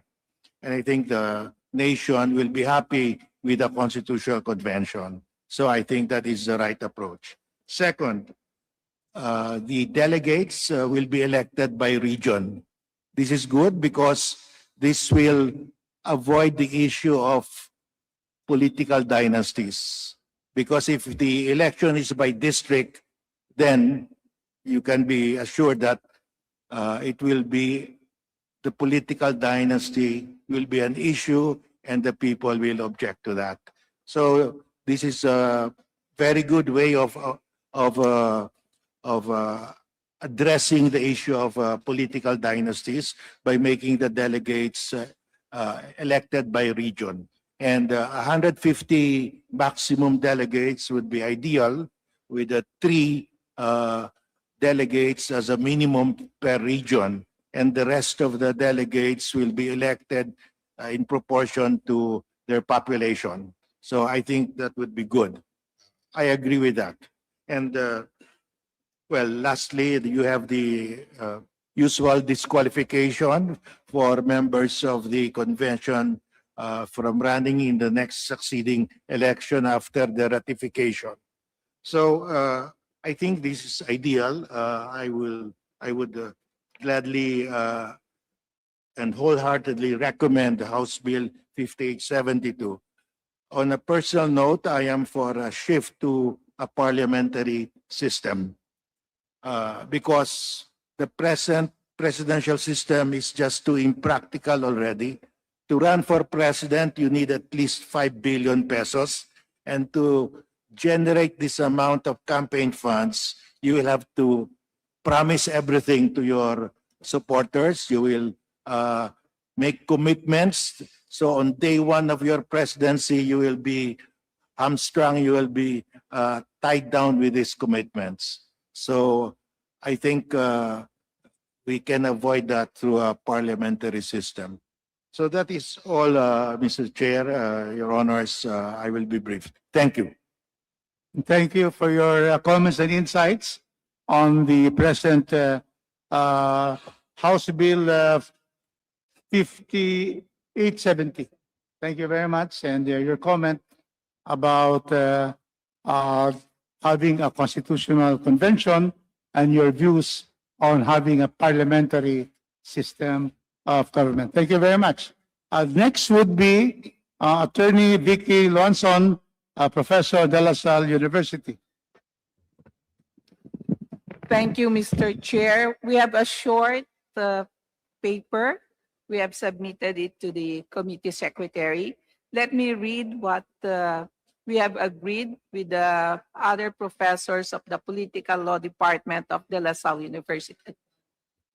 Okay, thank you, sir. So let me read from our agreement. The Constitution has provided a stable framework for governance for nearly 40 years. While it is natural and commendable to seek improvements where necessary, we believe that the timing and context of such significant changes deserve careful reflection. The latter half of the presidential term, in particular, often brings heightened political activity and public scrutiny. In this environment, even well-intentioned initiatives may be subject to misinterpretation or skepticism regarding their motives. Recent political developments have further highlighted the importance of public trust in the amendment process. By approaching constitutional reform with patience and broad consultation, Congress can reinforce its reputation for prudence and inclusivity. We thus propose that any constitutional change be considered not in the remainder of the term of the current president, but at the beginning of the term of the next president. To ensure that any amendments are both effective and widely supported, we suggest that Congress consider establishing a multi-sectoral advisory group.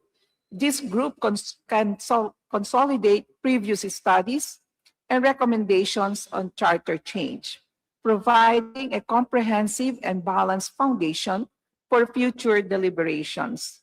Such an approach would contribute and accept opinions of all stakeholders and foster a spirit of national unity. Should there be, however, consensus on the need for urgent constitutional modifications during the current term, we respectfully propose that these be limited to areas where there is broad agreement on the issue of political dynasties. Introduce a clause that clearly defines the prohibition on political dynasties unless this is addressed by a bill under consideration and the bill has not been ratified into law.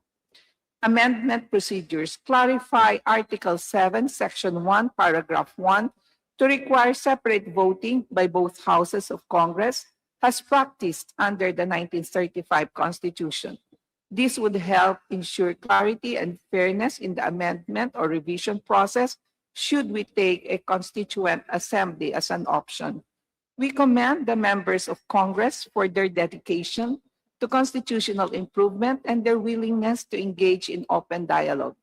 By considering the timing and scope of amendments and fostering inclusive consultation, Congress can further strengthen public trust and ensure that any changes serve the nation's enduring interests. We remain at your disposal, sir.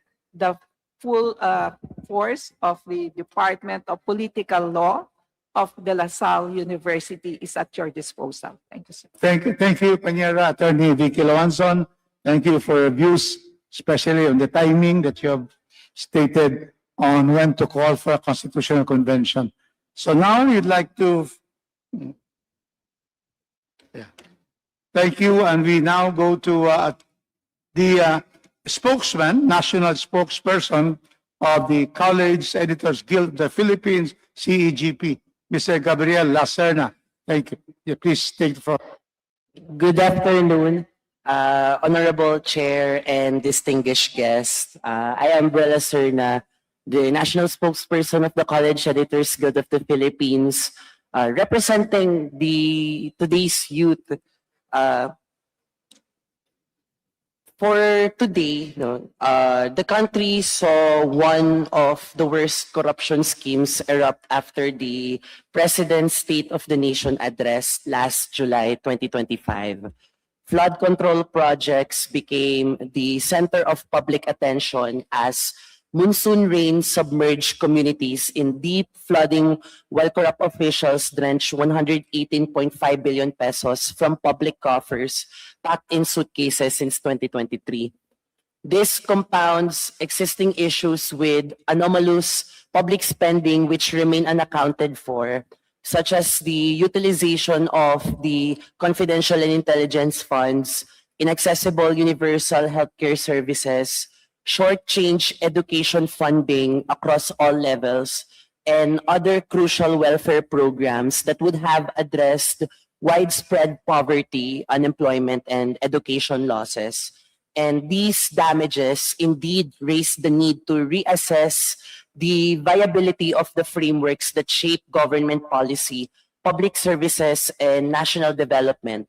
Desperate measures must be taken if this administration is serious in heeding public outcry against corruption and impunity. However, the College Editors Guild of the Philippines asserts that the charter change, which this floor is consulting today, we believe that it will not solve the country's woes. This country needs more than a revamp of constitutional provisions. The Marcos administration must first resolve systemic corruption and inefficient public service before it tinkers with constitutional provisions. We reject all current attempts to revise the 1987 Constitution and its standing provisions at this juncture. The prevailing socio-political climate will only lean towards the interest of the disintegrating political unions and not in favor of the marginalized Filipinos, such as the youth. At the height of such corruption scandals and administrative incompetence, Chacha will only become a conduit for further exploitation of the rotting socioeconomic structures and the perpetuation of systemic inequality by vested interest. It becomes an opportunistic move against the people's call for genuine reforms and community-driven development. Revisions to certain articles of the highest law of the land will not appease growing discontent on the results of the investigation on involved officials, some of which have escaped accountability. And it will not help recover the trillion of public funds squandered away in casinos, luxury cars, and other lavish expenses incurred while the majority of Filipinos scramble for scraps of financial aid, insecure employment, and rising cost of living. We particularly take note of the proposed inclusions in the provisions under Articles 10, 14, and 16. These are the provisions stated for amendments in the resolutions of both houses, number 1, fielded by Ako Bicol Party List, and 3, fielded by District Representative Richard Gomez.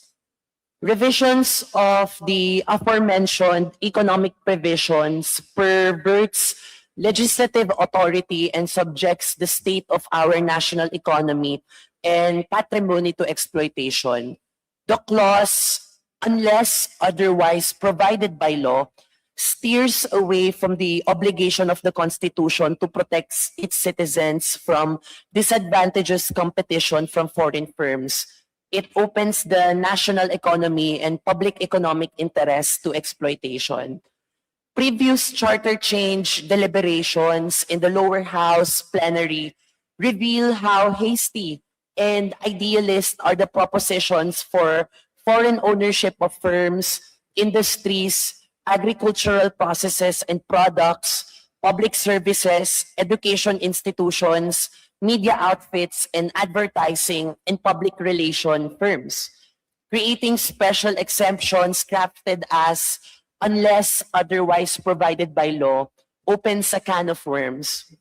This is why in what we have submitted, the position paper, we have pointed out 4 major points in the revising such bills. First is the country does not fully benefit economically from industries and sectors open to foreign firms and investments. Second, we have poor policies and programs that will not help small-scale industries and institutions keep up with foreign competition. Third, opening the media and communication industry to foreign ownership subjects community journalism and the creative industry to commercialization and attacks on our integrity. And fourth, minimum wager Filipinos and poverty-stricken families continue to bear piling consumer taxes while the government deregulates multinational and transnational corporations, big companies through tax holidays, exemptions, and discounts. The proposals for constitutional convention, particularly House Bill 3068 by Representative Bienvenido Abante Jr. and 5870 by Representative Rolando Puno, and House Resolution number 460 do not even account for the youth's participation in the lawmaking process itself. These only provide for the formation of a delegation, but lack concrete guidelines for a more concrete and grounded composition of the representatives of the people who will kickstart it. On the other hand, the resolution of both houses, number 2, or the proposal to the lowering the age requirement for the positions of president, vice president, and senator falls short of realizing the objective of youth participation in governance, supposedly modeled after the United States and other democracies. It fails to account for the situation of youth leadership in communities. Data from the ground will show that young members of political dynasties, relatives up to the third degree of consanguinity, were the majority of the members of Sangguniang Kabataan Councils and even rank and file posts in local government offices and agencies. Proposed reforms to strengthen youth representation are masked attempts to perpetuate the control of political dynasties in all branches of the government. It does not address the gaps in grassroots leadership and people-driven development. The upper echelons of the state may see changes, but it will temporary and short-handed if its local representatives still come from the same set of names that robbed opportunities for leaders born and raised by their communities. For our genuine proposals, ultimately, even if the goal of crafting precise, plain and appropriate diction for the Constitution is achieved, the current socio-political conditions will pin down its purpose and viability. The Guild, having laid down its grounds for opposition, presents to the House of Representatives its alternatives for the forwarded proposals for the Constitutional Convention. The Philippines needs genuine agrarian reform, national industrialization, protection of its natural resources to ensure sustainable development, recognition of the rights of the working masses, efficient use of capital for development, and an independent foreign policy. These programs require a strong role for the state, a strong state. What is not needed for this development is the charter change, nor the Marcos Jr. government's attempt to push it. Genuine national development in the Philippines hinges upon implementing these alternatives, even upholding the rights of the youth and the working masses, especially for social justice. Achieving these vital programs necessitates a strong and active role for the state. What the Philippines does not need for development, however, is such proposal of charter change. The 1987 Constitution's foreign investment restrictions are time-honored and in no way obsolete. This is why so many other economies in the region still have foreign equity restrictions in ordinary law. Unlike in other countries, the drafters had the boldness and confidence to hard-code these in the Constitution. What they didn't foresee, though, is the determination of economic charter change and their creativity in using ordinary laws to bypass the charter. And these foreign investment restrictions embedded in the 1987 Constitution are enduring and remain relevant. This is evidenced by the fact that many regional economies maintain similar foreign equity limitations through ordinary legislation. The framers of the Philippine Constitution uniquely demonstrated boldness and confidence by enshrining these provisions directly in the fundamental law. Their oversight, however, was perhaps not anticipating the persistent resolve of proponents of economic charter change and their inventive use of ordinary statutes to circumvent the constitutional mandates. Thank you.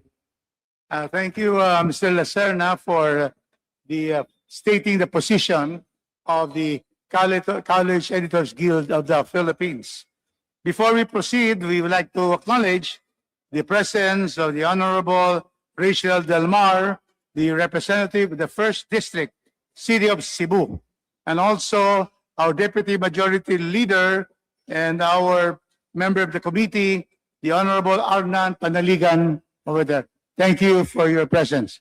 Now we will finally hear the position of the ULAP, the Union of Local Authorities in the Philippines. Mr. Blake Barrios is recognized. Yes, Mr. Chair, thank you and good afternoon. First, we thank the committee for inviting the Union of Local Authorities of the Philippines to this deliberation. At the outset, sir, two caveats. First, all the official positions of the Union of Local Authorities of the Philippines have to undergo approval by its National Executive Board. We will be having our National Executive Board meeting tomorrow, so we will bring up this matter to the National Executive Board. After then, we shall submit our official position paper to the committee. Second, our comments will be focused mainly on provisions pertaining to local government units. For context, in 2024, ULAP said that if the Constitution is to be reviewed, we hope that the local government units and the leagues will be meaningfully consulted throughout the process. We believe that that request still stands, and however, whether or not there is a broad grassroots clamor for amendments is precisely why we are now canvassing the feedback of our member leagues. We will report those results to the committee. Over the years, several proposals from local officials and leagues have surfaced, including, among others, changes in national tax allotment and intergovernmental transfers or shares in national wealth and term limit adjustments. But these are proposals that we will have to look at, review, and further substantiate for now. Substantively, one major concern has emerged from our reform work on devolution, local economic development, health, disaster management, and social protection: the need to strengthen the constitutional guarantee for local autonomy. Article 10, Section 2 states that territorial and political subdivisions shall enjoy local autonomy. In recent jurisprudence, however, the practical space for local choice has narrowed. In the Mercidor Fishing Corporation ruling of the Supreme Court upheld a lower court ruling that invalidated key fisheries code provisions reserving municipal waters to municipal fishers, which effectively opened municipal waters to commercial fishing, with significant implications for coastal LGU's regulatory reach and for small-scale or artisanal fisher folks. A motion for reconsideration has been filed, but the message to LGUs is already stark. National baselines can displace local preference unless the Constitution speaks more clearly. In ULAP's position paper that it submitted to the Supreme Court, we said that the case cannot just be summarily dismissed, and we reiterated the need to uphold local autonomy, as well as the legal basis for the buffer zone, that is the 15-kilometer municipal water delineation. In another case decided recently by the Supreme Court involving the province of Occidental Mindoro and Agusan Petroleum and Mineral Corporation, the Supreme Court struck down a province-wide ban on large-scale mining, holding that blanket prohibitions contradict the Philippine Mining Act and cannot override national policy. The court clarified that LGUs may evaluate projects case by case, but cannot impose an absolute 25-year ban. This matters to us because autonomy is not abstraction. It is the operating space that lets local government units respond to differentiated risks and align land use, health, and social protection with real conditions on the ground. When autonomy is vague, preemption fills the vacuum. Mandates and personal impositions follow without commensurate financing, and accountability blurs national intent and local capacity. However, ULAP also acknowledges that the constitutional amendment is not indispensable to achieve this. If the Constitution is to be amendment, ULAP proposes that the Congress considers clarifying and deepening the autonomy clause, especially in line with current direction towards devolution, because as we know, national government has now moved towards devolution, for example, of school building constructions, devolution of some infrastructure works. And so if that is the direction that the national government is pursuing, then there is really a need for us to also strengthen local autonomy.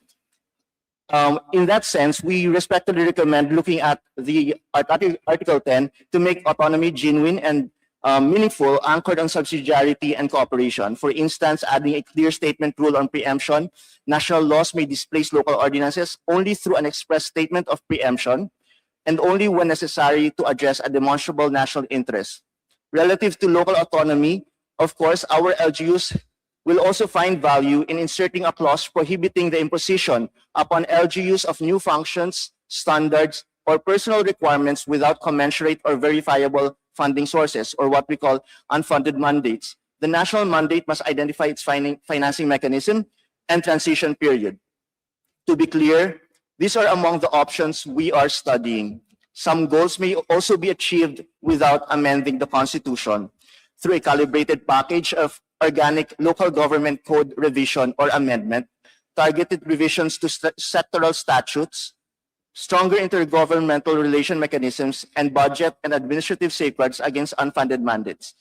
We will submit our ranked board-approved recommendations after the National Executive Board meeting of the ULAP tomorrow. Thank you.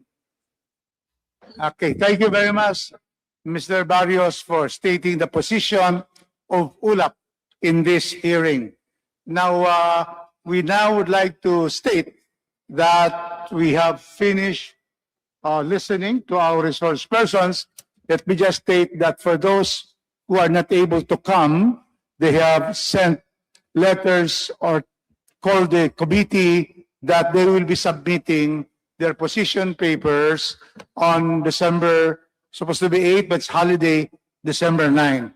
And then we will prepare the matrix for everyone, especially for the members, to make decisions on how to move forward. At this point, we call on our members, the House members, to propound their questions. So I will start with Chairman Benny Abante. Thank you, Mr. Chair. One of the things I heard from one of our resource speakers is that there is no need to revise the 1987 Constitution. But upon hearing the comments and the statements of the resource speakers, I have seen there are many infirmities of the 1987 Constitution. And also, thereby being explained here that there are a lot of provisions that ought to be included in the Constitution, of which perhaps we could be able to have today. So therefore, the 1987 Constitution should also be revised in some areas. In fact, our resource speaker that said that there is no need for revision even mentioned to us human rights. And I am the chairman of the Committee on Human Rights in the Congress. And I'm so glad he mentioned that. Social provisions, poverty. The thing is, the 1987 Constitution is a good Constitution. In fact, I'm following it. Being a man that believes in following the Constitution, I am abiding by the Constitution. But our Constitution is made by man. Man is not perfect. Marami pa ring nakakalimutan tayong ilagay. For example, you made mention of the anti-dynasty bill na hindi na kinakailangan pag-usapan dito sa Kongreso, pero pwede pag-usapan sa Constitutional Convention yan. Alright? Pinag-usapan din natin dito yung tinatawag, you made mention about the anti-dynasty.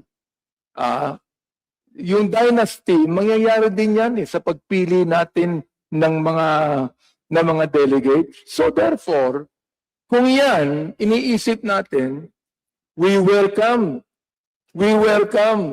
the amendments. to the call of Congress for a constitutional convention so that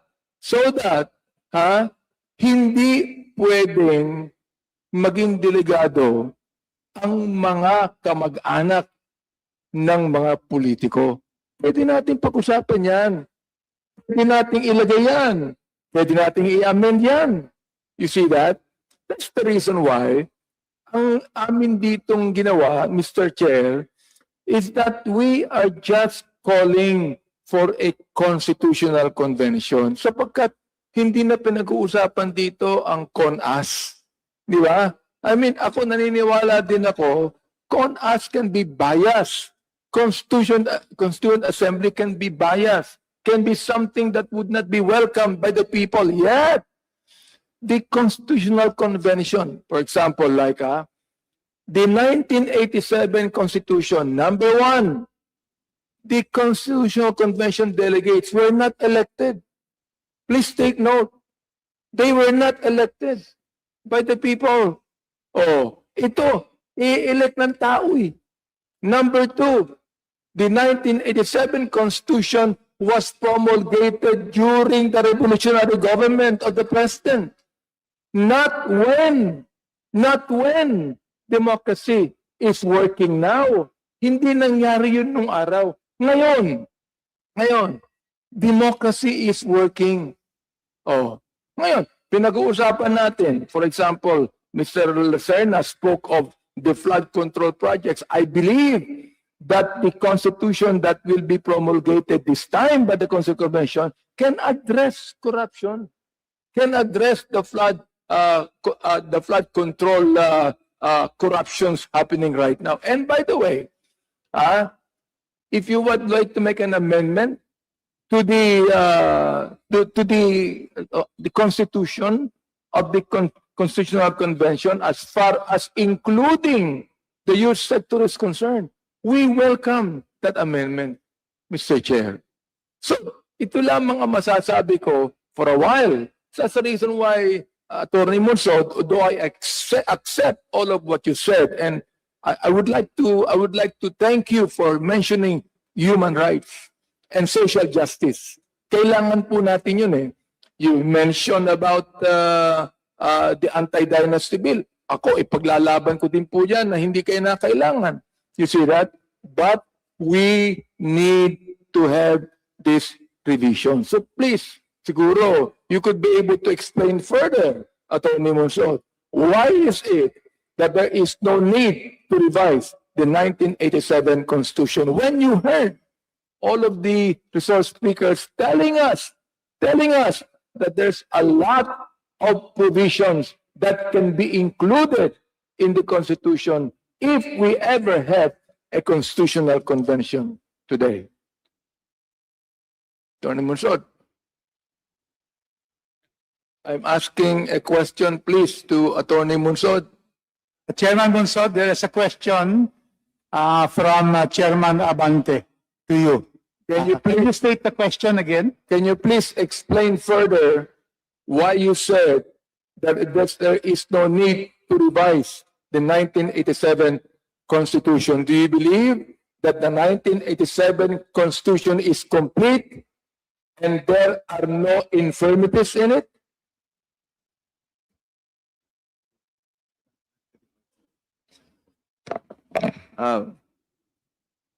There should be some revisions, but not a new constitution or a total change in the constitution.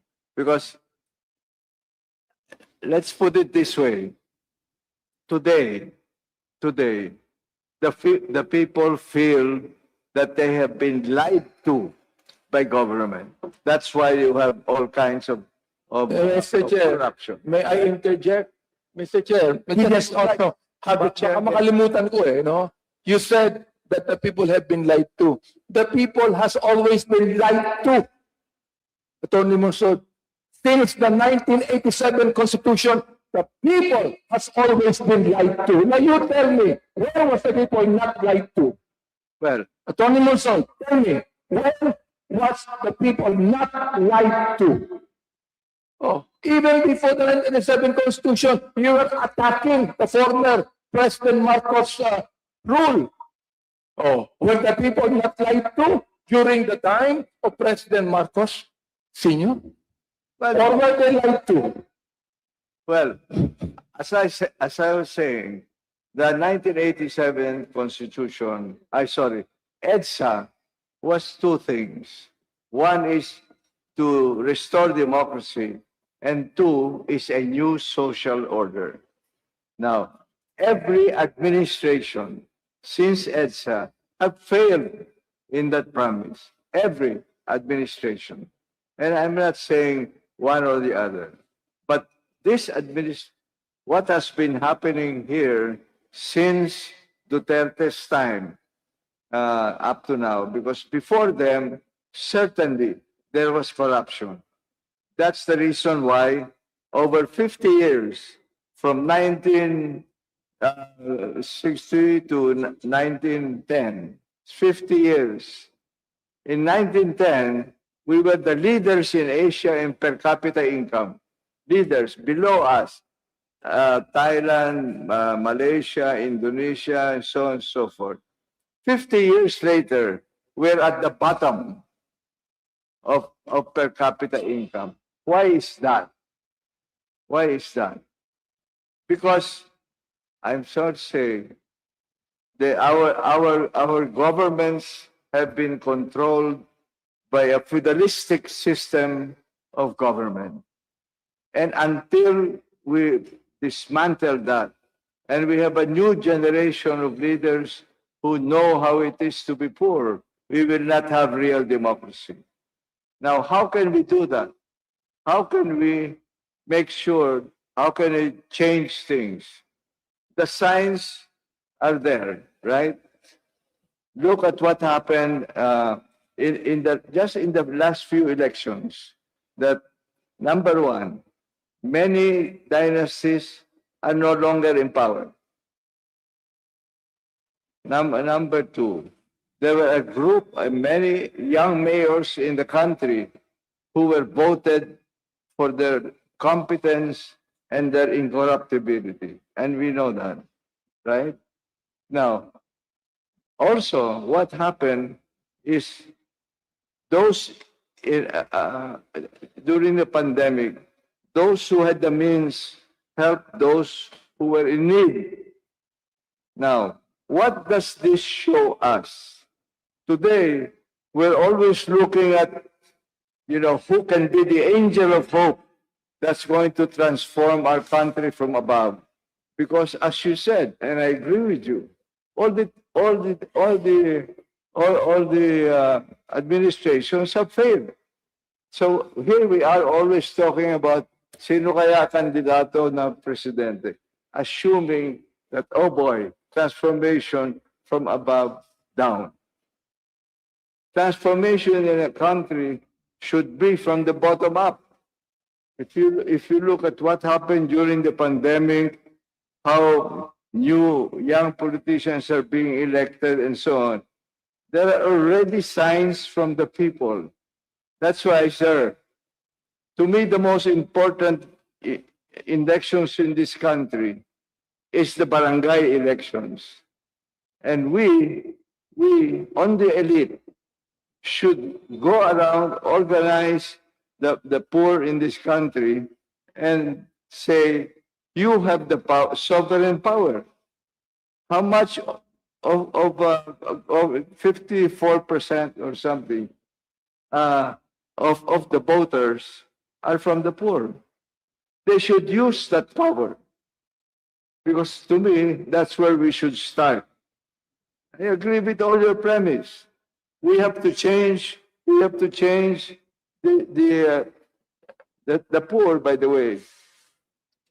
They are not going to go into the streets anymore when there is a battle between two elite, right? So the solution really, over the long run, is to have a generation of leaders who know how it is to be poor. First, barangay. Second, 3 years more, municipalities. Third, 3 years more, provincial. And then after that, we will have this new generation and we will have a real democracy in this country and not just a fiction of it. Mr. Chair, let me continue on. No? I'm so glad that Tony Monsod is already a prophet, telling us of what the future will hold. In reality, it cannot be so. This is real talk. For example, nabanggit ninyo, nung araw, number 1 tayo. Ngayon, huli na tayo. Ito, nagbago ba ang korupsyon? Hindi. Even the US today, a very powerful country, is dealing with corruption. Just the other week, a representative, a woman representative in Congress in the US, was arrested because she stole $5 million. Is that not corruption? In China, pinagmamalaki ng China, sila ay talagang mayaman. Kaya nga binubuli tayo dito eh. Hindi ba? Death penalty has been declared to an official in China. Let me tell you this, Attorney Monsod, whether we are rich or poor, because human being is human being, corruption will always be there. You see, the love of money will always be there. Now you're telling us about poverty. Nasaan po kayo? When Cory Aquino became president, and most of the poor people invaded Manila and Parañaque and Las Piñas and took over the coastal road. Anong pong ginawa ni President Fidel Ramos? Tinanggal niya yan. Anong ginawa ng next president? Anong nilagay doon? Casino. Casino. Bakit casino? In this country, whether we do not become very wealthy, yet, napakaraming lupa sa bansang ito na walang tao. Every Filipino family can have a piece of land and a building if they want to. Attorney Monsod. Now, you believe in checking poverty? What did the 1987 Constitution do to the poor? Nagbago ba ang poverty sa Pilipinas? Until now, 40% of our people are below the minimum wage line. Naniniwala ba kayo na mga ibang mahirap sa Pilipinas? A lot of people do that. That's why I said in my talk na a lot of people blame the Constitution for the situation today. Mr. Chair, I'm not blaming the Constitution. No, I'm not blaming the Constitution. I just said about the Constitution because you said that the 1987 Constitution does not need any revision. Samantalang narinig nyo ang sinabi ng mga resource speakers natin na maraming dapat na baguhin sa ating Constitution. Please take note, naniniwala din kayo dyan. You became a constitutional commissioner, that the basis of the laws of this land is the Constitution. And we are not referring to the people, we are referring to the laws of the land. This government is not ruled by the people, it is ruled by laws. Hindi po ba? Yun ang paniwala natin. Well, that will be the last question. So, Chairman Labante, you let me have an answer. Yes. After your answer, we'll recognize one of the authors to ask questions. Can I just mention? Congressman Panaligan. Can I just mention something, sir? Yes, please proceed, Chairman. You know, I was the one who organized NAMFEL against Marcos. And I was the one who organized Lente so that later lawyers can do that. I have been lawyering for farmers and urban poor for 38 years. I gave up going to business and so on. I've been, and these are my findings, sir, if you don't mind. My findings are this. The hope of this country is for us to elect from the poor, starting at the barangay, because that is complies with the principle of solidarity, which relates to nationhood, and subsidiarity, that the power should be as close to the people as possible. Those, for example, promoting feudalism, you're creating an entire level of government at the regional level, which is farthest from the people. Now, so my only point, my experience is this: I am a believer in the bureaucracy. I think there are many good people in the bureaucracy, and sometimes they're taken away, fed with corruption. This is my experience as chairman of the COMELEC. I was appointed because it was the first synchronized elections, and it would have we were waiting for 25 years for a peaceful transfer of power. This is the elections of 1992. So I went around the provinces, and I told the people of COMELEC, you have a reputation of not knowing how to count, but I will not change any one of you. I work exactly with the same people appointed during the Marcos time. And you know, I said, all I want from you is the gift of free, fair, and regular and credible elections in 1992, so we will have a peaceful transfer of power for the first time in 27 years. And they delivered. The people of Marcos delivered. Today, when I have problems, for example, with the goons of say San Miguel trying to build a tourism in Palawan, I could call some people I know at the PNP, so I did, and they called up. President Commander called, sir, what can I do? I said, get rid, please, of the goons who are always oppressing the indigenous peoples when they are not even armed. And it happened. It happened. Today we have a problem in Bugsuk. Why? Because Marcos in 1974 gave Bugsuk of 10,000 hectares to Landing Cojuangco, in exchange for 1,000 in Pangasinan and Tarlac, and that's a big problem. In Aquino in 2014 issued a notice of coverage for 5,000 of those properties. The present DAR reversed that decision, and we're fighting now. That's what we're against. But fortunately, there are good people and bad people in government. And the difference between good and bad, sir, is sometimes permeable, in my experience. Good people do bad things. Bad people do good things. So we have together, we have to look for the people who can work with us. Thank you very much, Chairman. And before we proceed, let me just acknowledge the former Secretary General of the House of Representatives, Reggie Velasco. He's with us. Thank you for coming. Yeah. And now before going to Congressman Penaligan, we have some words from our author and probably some questions. Deputy Speaker Ronnie Puno.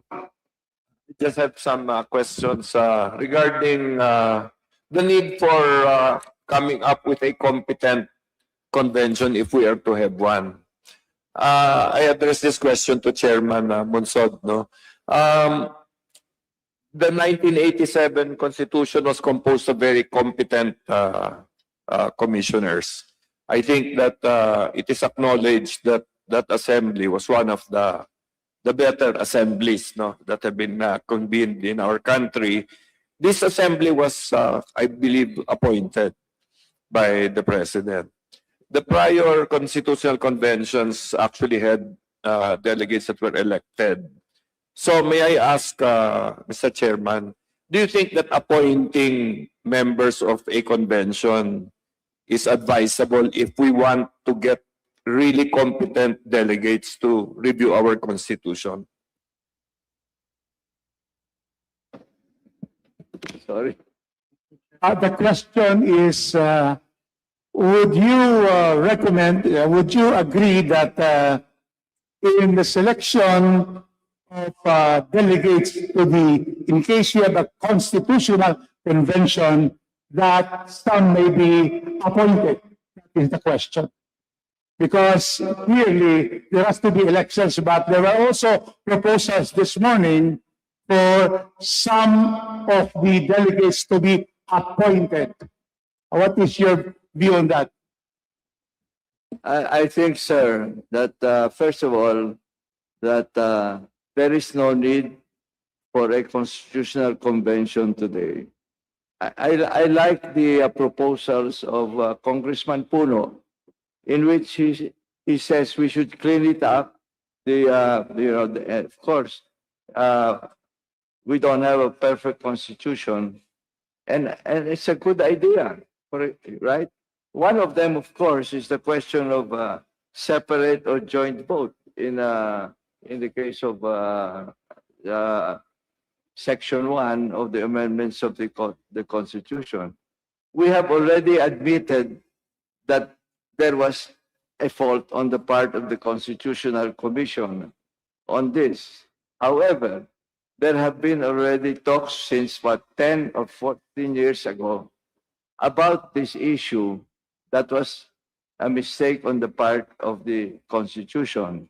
And those who still want to amend the Constitution, it's not necessary, because those of you in the House, have you read Section 145 of the rules of the House?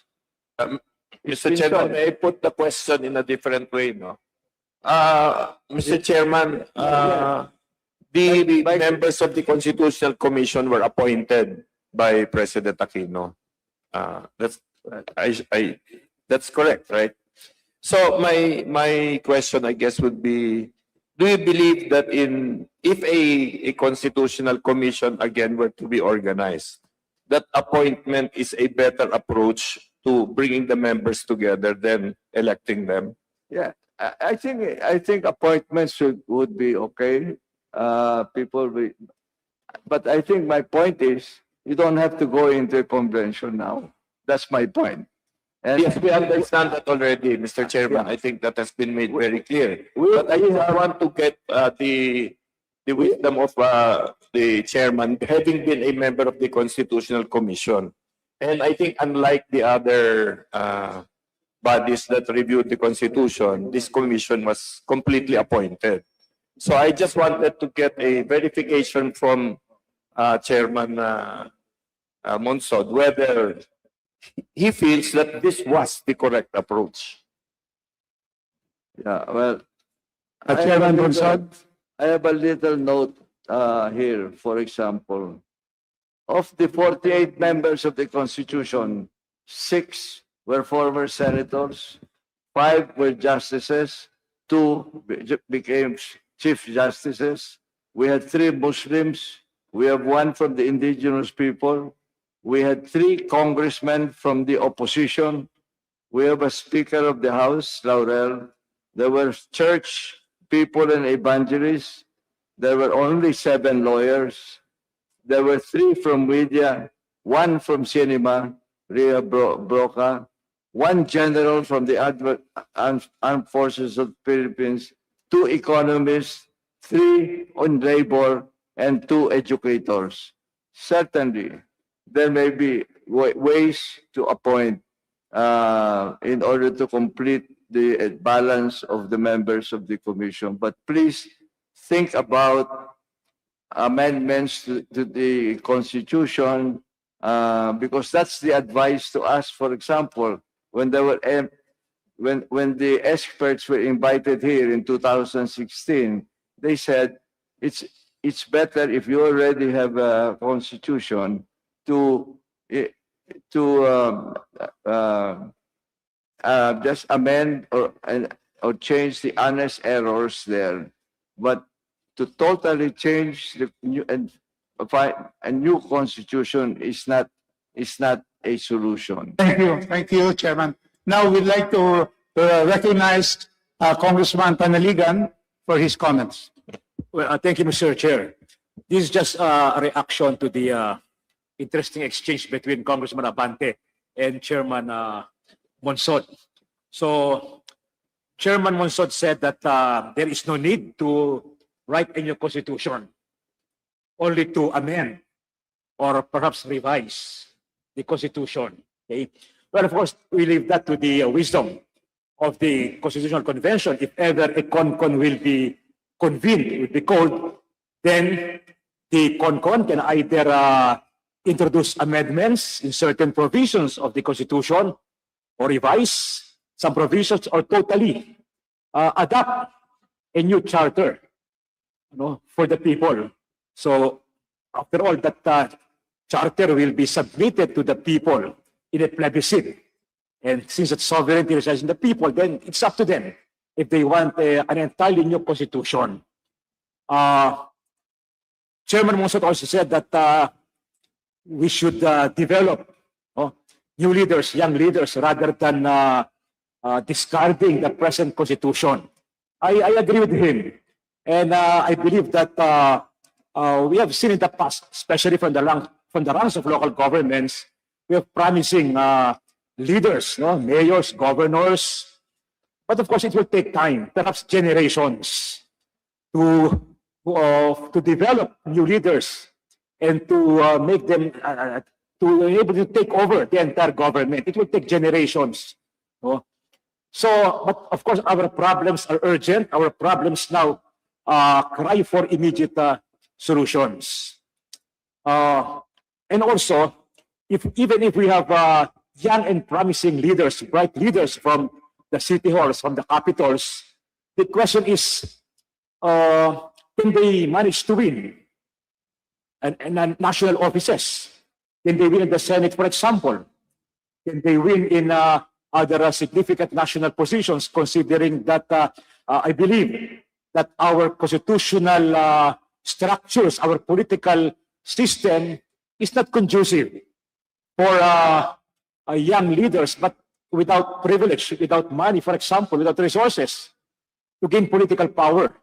They may be brilliant, they may be promising, they may be people of integrity, but from our experience, they cannot win in the Senate, for example. It would be very difficult for them to win in a national election, national positions like the Senate, and of course, even in the presidency. So I believe that while there is a need, I agree that there is a need to develop young leaders, we should also see to it that our constitutional structures, our political system is conducive for the growth of these young leaders. And I believe that if there are provisions in the Constitution that should be revised, it's the political structures, not so much on the economic structures. Although I agree also that economic models should not be included in the Constitution, because economic models, economic trends, they change with the time. Our Constitution, 1970 Constitution, for example, 1930 Constitution, it was the said charters were formulated in an era of nationalism. That's why protectionist. But in the 1990s, 2000s, we saw the prevalence of the globalization, liberalization. Okay? But after the pandemic, we can discern a shift back to protectionism. So my point is that economic models should not be enshrined in the Constitution, because it will inhibit future policymakers. They will not be able to respond to shifting trends in economics. For me personally, I'm in favor of nationalistic provisions of the Constitution. I believe in national industrialization. But I believe that it should not be enshrined in the Constitution. What we should revise are the political structures. Our political system is dysfunctional. So, kung meron man dapat baguhin is a system of government. And the fastest mode, of course, if only the people trust Congress is Constituent Assembly. But that is next to impossible now. So, CONCON perhaps is the best mode to amend the Constitution. Thank you, Congressman Panaligan. We go first to Dr. Rita Carlos and then to Chairman Nelson. Thank you very much, Mr. Chairman. I'd like to give some overview, listening to all the comments around the table. I think there is a need for a unity in the new constitution that will be drafted by whichever body. Why? Because a constitution will have to stitch together all the sections therein and will have to be governed or underpinned by a philosophy of governance. In other words, Mr. Chair, you cannot have sections that are colliding with each other because the philosophies are, they're colliding. And therefore, there must be a unity. I like what Congressman Panaligan said. You change the political structure and the rest of the substructures will follow. This is not, to denigrate economic provisions. But I always say, as a political scientist, I know that it's the political really, which is the fulcrum of all political power. So when you change the constitution, revision, you change the power configuration therein. But it must be stitched together. It must be crocheted by a philosophy of governance. Hindi pwedeng you're shooting here and there. Tapos nagbubungguan siya. That's the reason why, and then to the question of Congressman Puno kanina, siguro maganda rin yung i-appoint siya. No? I've never thought about it really. But the vetting procedure should be very strict. And because I'm a political scientist, I would lean more towards more political scientists in the commission. Why? Because a political scientist is trained in the tradition of science. In other words, however, emotion you might put into your aspirations, your advocacies, data is king, which means whatever empirical evidence is there, then that should be followed. Say if the empirical evidence tells you that you don't need term limits, you don't need political dynasties, they are not the predictor variables. The predictor variables are somewhere else. So let's put science in all this. And I agree, Mr. Chair. The emotion is there, all right. But I think the science should also be there. Thank you. Thank you, Dr. Carlos. So we now go to the last comment of the chairperson. And then we'll ask the members if they have more questions. And then we can probably call this a day. Yes, Chairman Nelson. Sir, I just wanted to say that when we're talking about the Constitution, as if that's the solution. I think the solution is let us implement the Constitution. Now, when you, for example, talk about unless otherwise provided by law, it's a very dangerous proposal because it's a wholesale transfer of power from the Constitution to the Congress, for example, on foreign ownership. Once inserted, the constitutional provisions become meaningless and the door is opened wider to transactional legislation to which corrupt politicians and greedy business are very adept. The insertion is insidious because it is made to appear as a harmless, since it only gives Congress flexibility to determine the actual percentages at the appropriate time. But the change is made only by ordinary law, with much lesser House and Senate votes and without need of a vote of the people in the plebiscite. Incidentally, in terms of numbers, when we talk about changes now in the Constitution, you need what? You need how many votes? About over 237 votes, 240 votes from the Senate, and how many? 70 or 18 from the Senate. With this insertion, you will need only about 80 congressmen and 7 senators. And that's what the people are suspicious about. Now, let me just close, sir, if I may. My first point is this. Are we agreed on the ends? Because if we don't agree on the ends, then our means will not be the same. And if we agree on the ends, which is to have a new social order, in other words, a democracy that works, which, by the way, is not a partisan political purpose, are we willing to pay the price for it? Especially if it is against our own self-interest. Are we willing to make sacrifices for love of country and for the poor? Because we are told sacrifice is the currency of love. My second point, when the social contract between the government and the people may be breaking down, like today, the community should take it among themselves to change the nature of the social contract. The pandemic, as I said before, had one big contribution to show us about the community. Chairman, can you just wind up because we already heard about your transactional comments and so forth.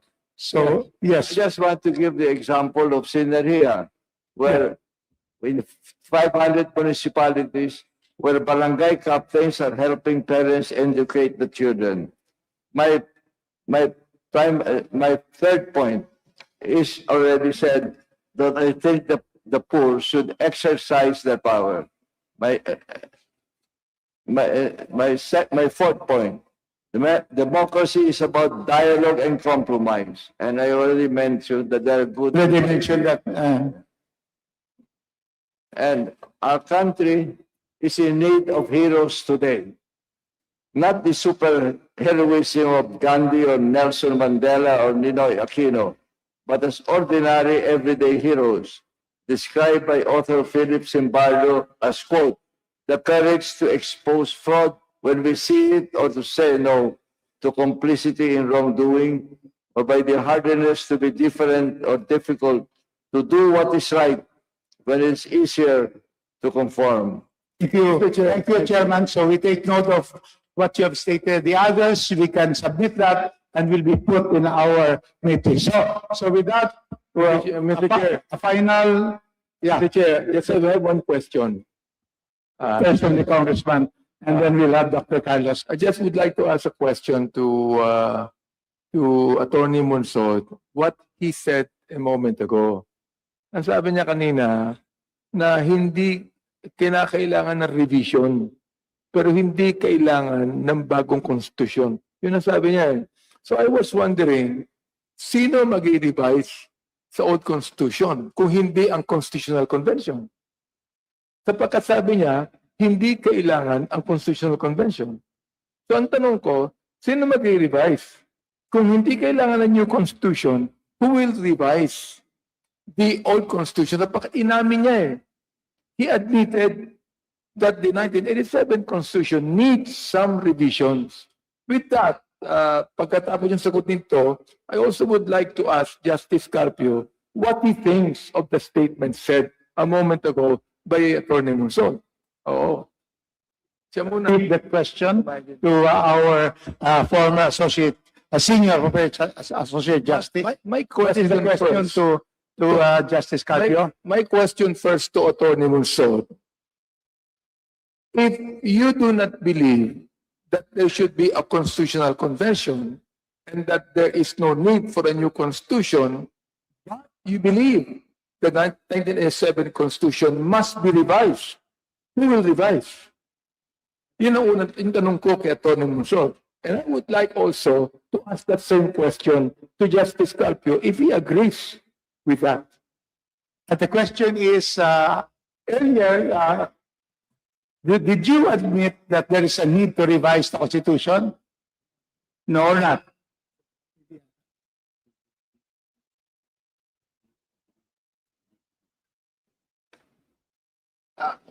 is there a need to revise the Constitution or not?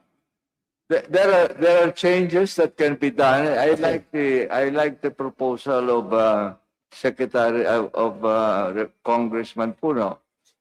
That there are things that can be done, but maybe not now, because now is not a bad place for that. And So there is a need, but not now. Thank you. So that is the position of Chairman Monsod. We'll ask also now the same question. Is there a need to revise the Constitution? That is the question of our Congressman, Chairman Abante, to Justice Carpio. Yes, Mr. Chair, my position is we should shift to a parliamentary system that requires revision. Thank you. Thank you. So do you have, hey, last question from Congressman Panaligan. Final point, Mr. Chair. I reiterate my stand that there is a need to review whether to amend or revise or adopt a new charter. There's a need to review the present constitution. It has been 37 years, and I believe that our experience in the past 37 years should have taught us already about the flaws, the defects, or the shortcomings or the inadequacies of the Constitution. We are not blaming the charter for the present problem, no? Hindi po tayo misunderstand dyan. But a charter is also a blueprint, no?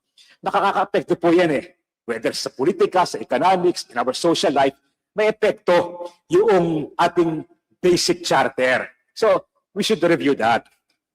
Disclosure, in 1992 or 91, I wrote an article in a law journal, no? Why we should not amend the 87 Constitution. But that was 1992, 5 years. At the time, the current charter was only 5 years old. So my point at that time was that let's give it a chance to work. No? But after 37 years, I think that now is a time to revise the present charter. Hindi po naman yan sagradong dokumento, hindi po yan gospel na hindi pwedeng baguhin ng mga tao.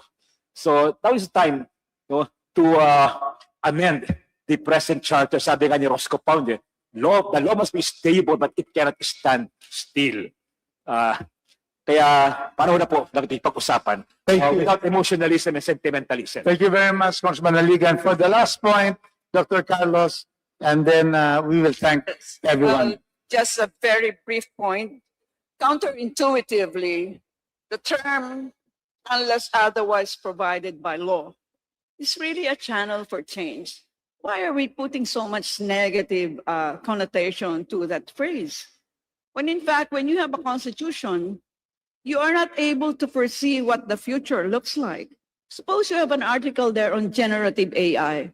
We don't know what the future looks like. So when you put a clause there, like unless provided by law, it's really a channel for recalibration, which you give to the legislature, whether it's unicameral or bicameral. So I don't think we should, treat that phrase so negatively, because it's really a channel for recalibration of the future. Thank you. Thank you. So with that, we would therefore like to thank. I'll give Chairman Monsod one last point.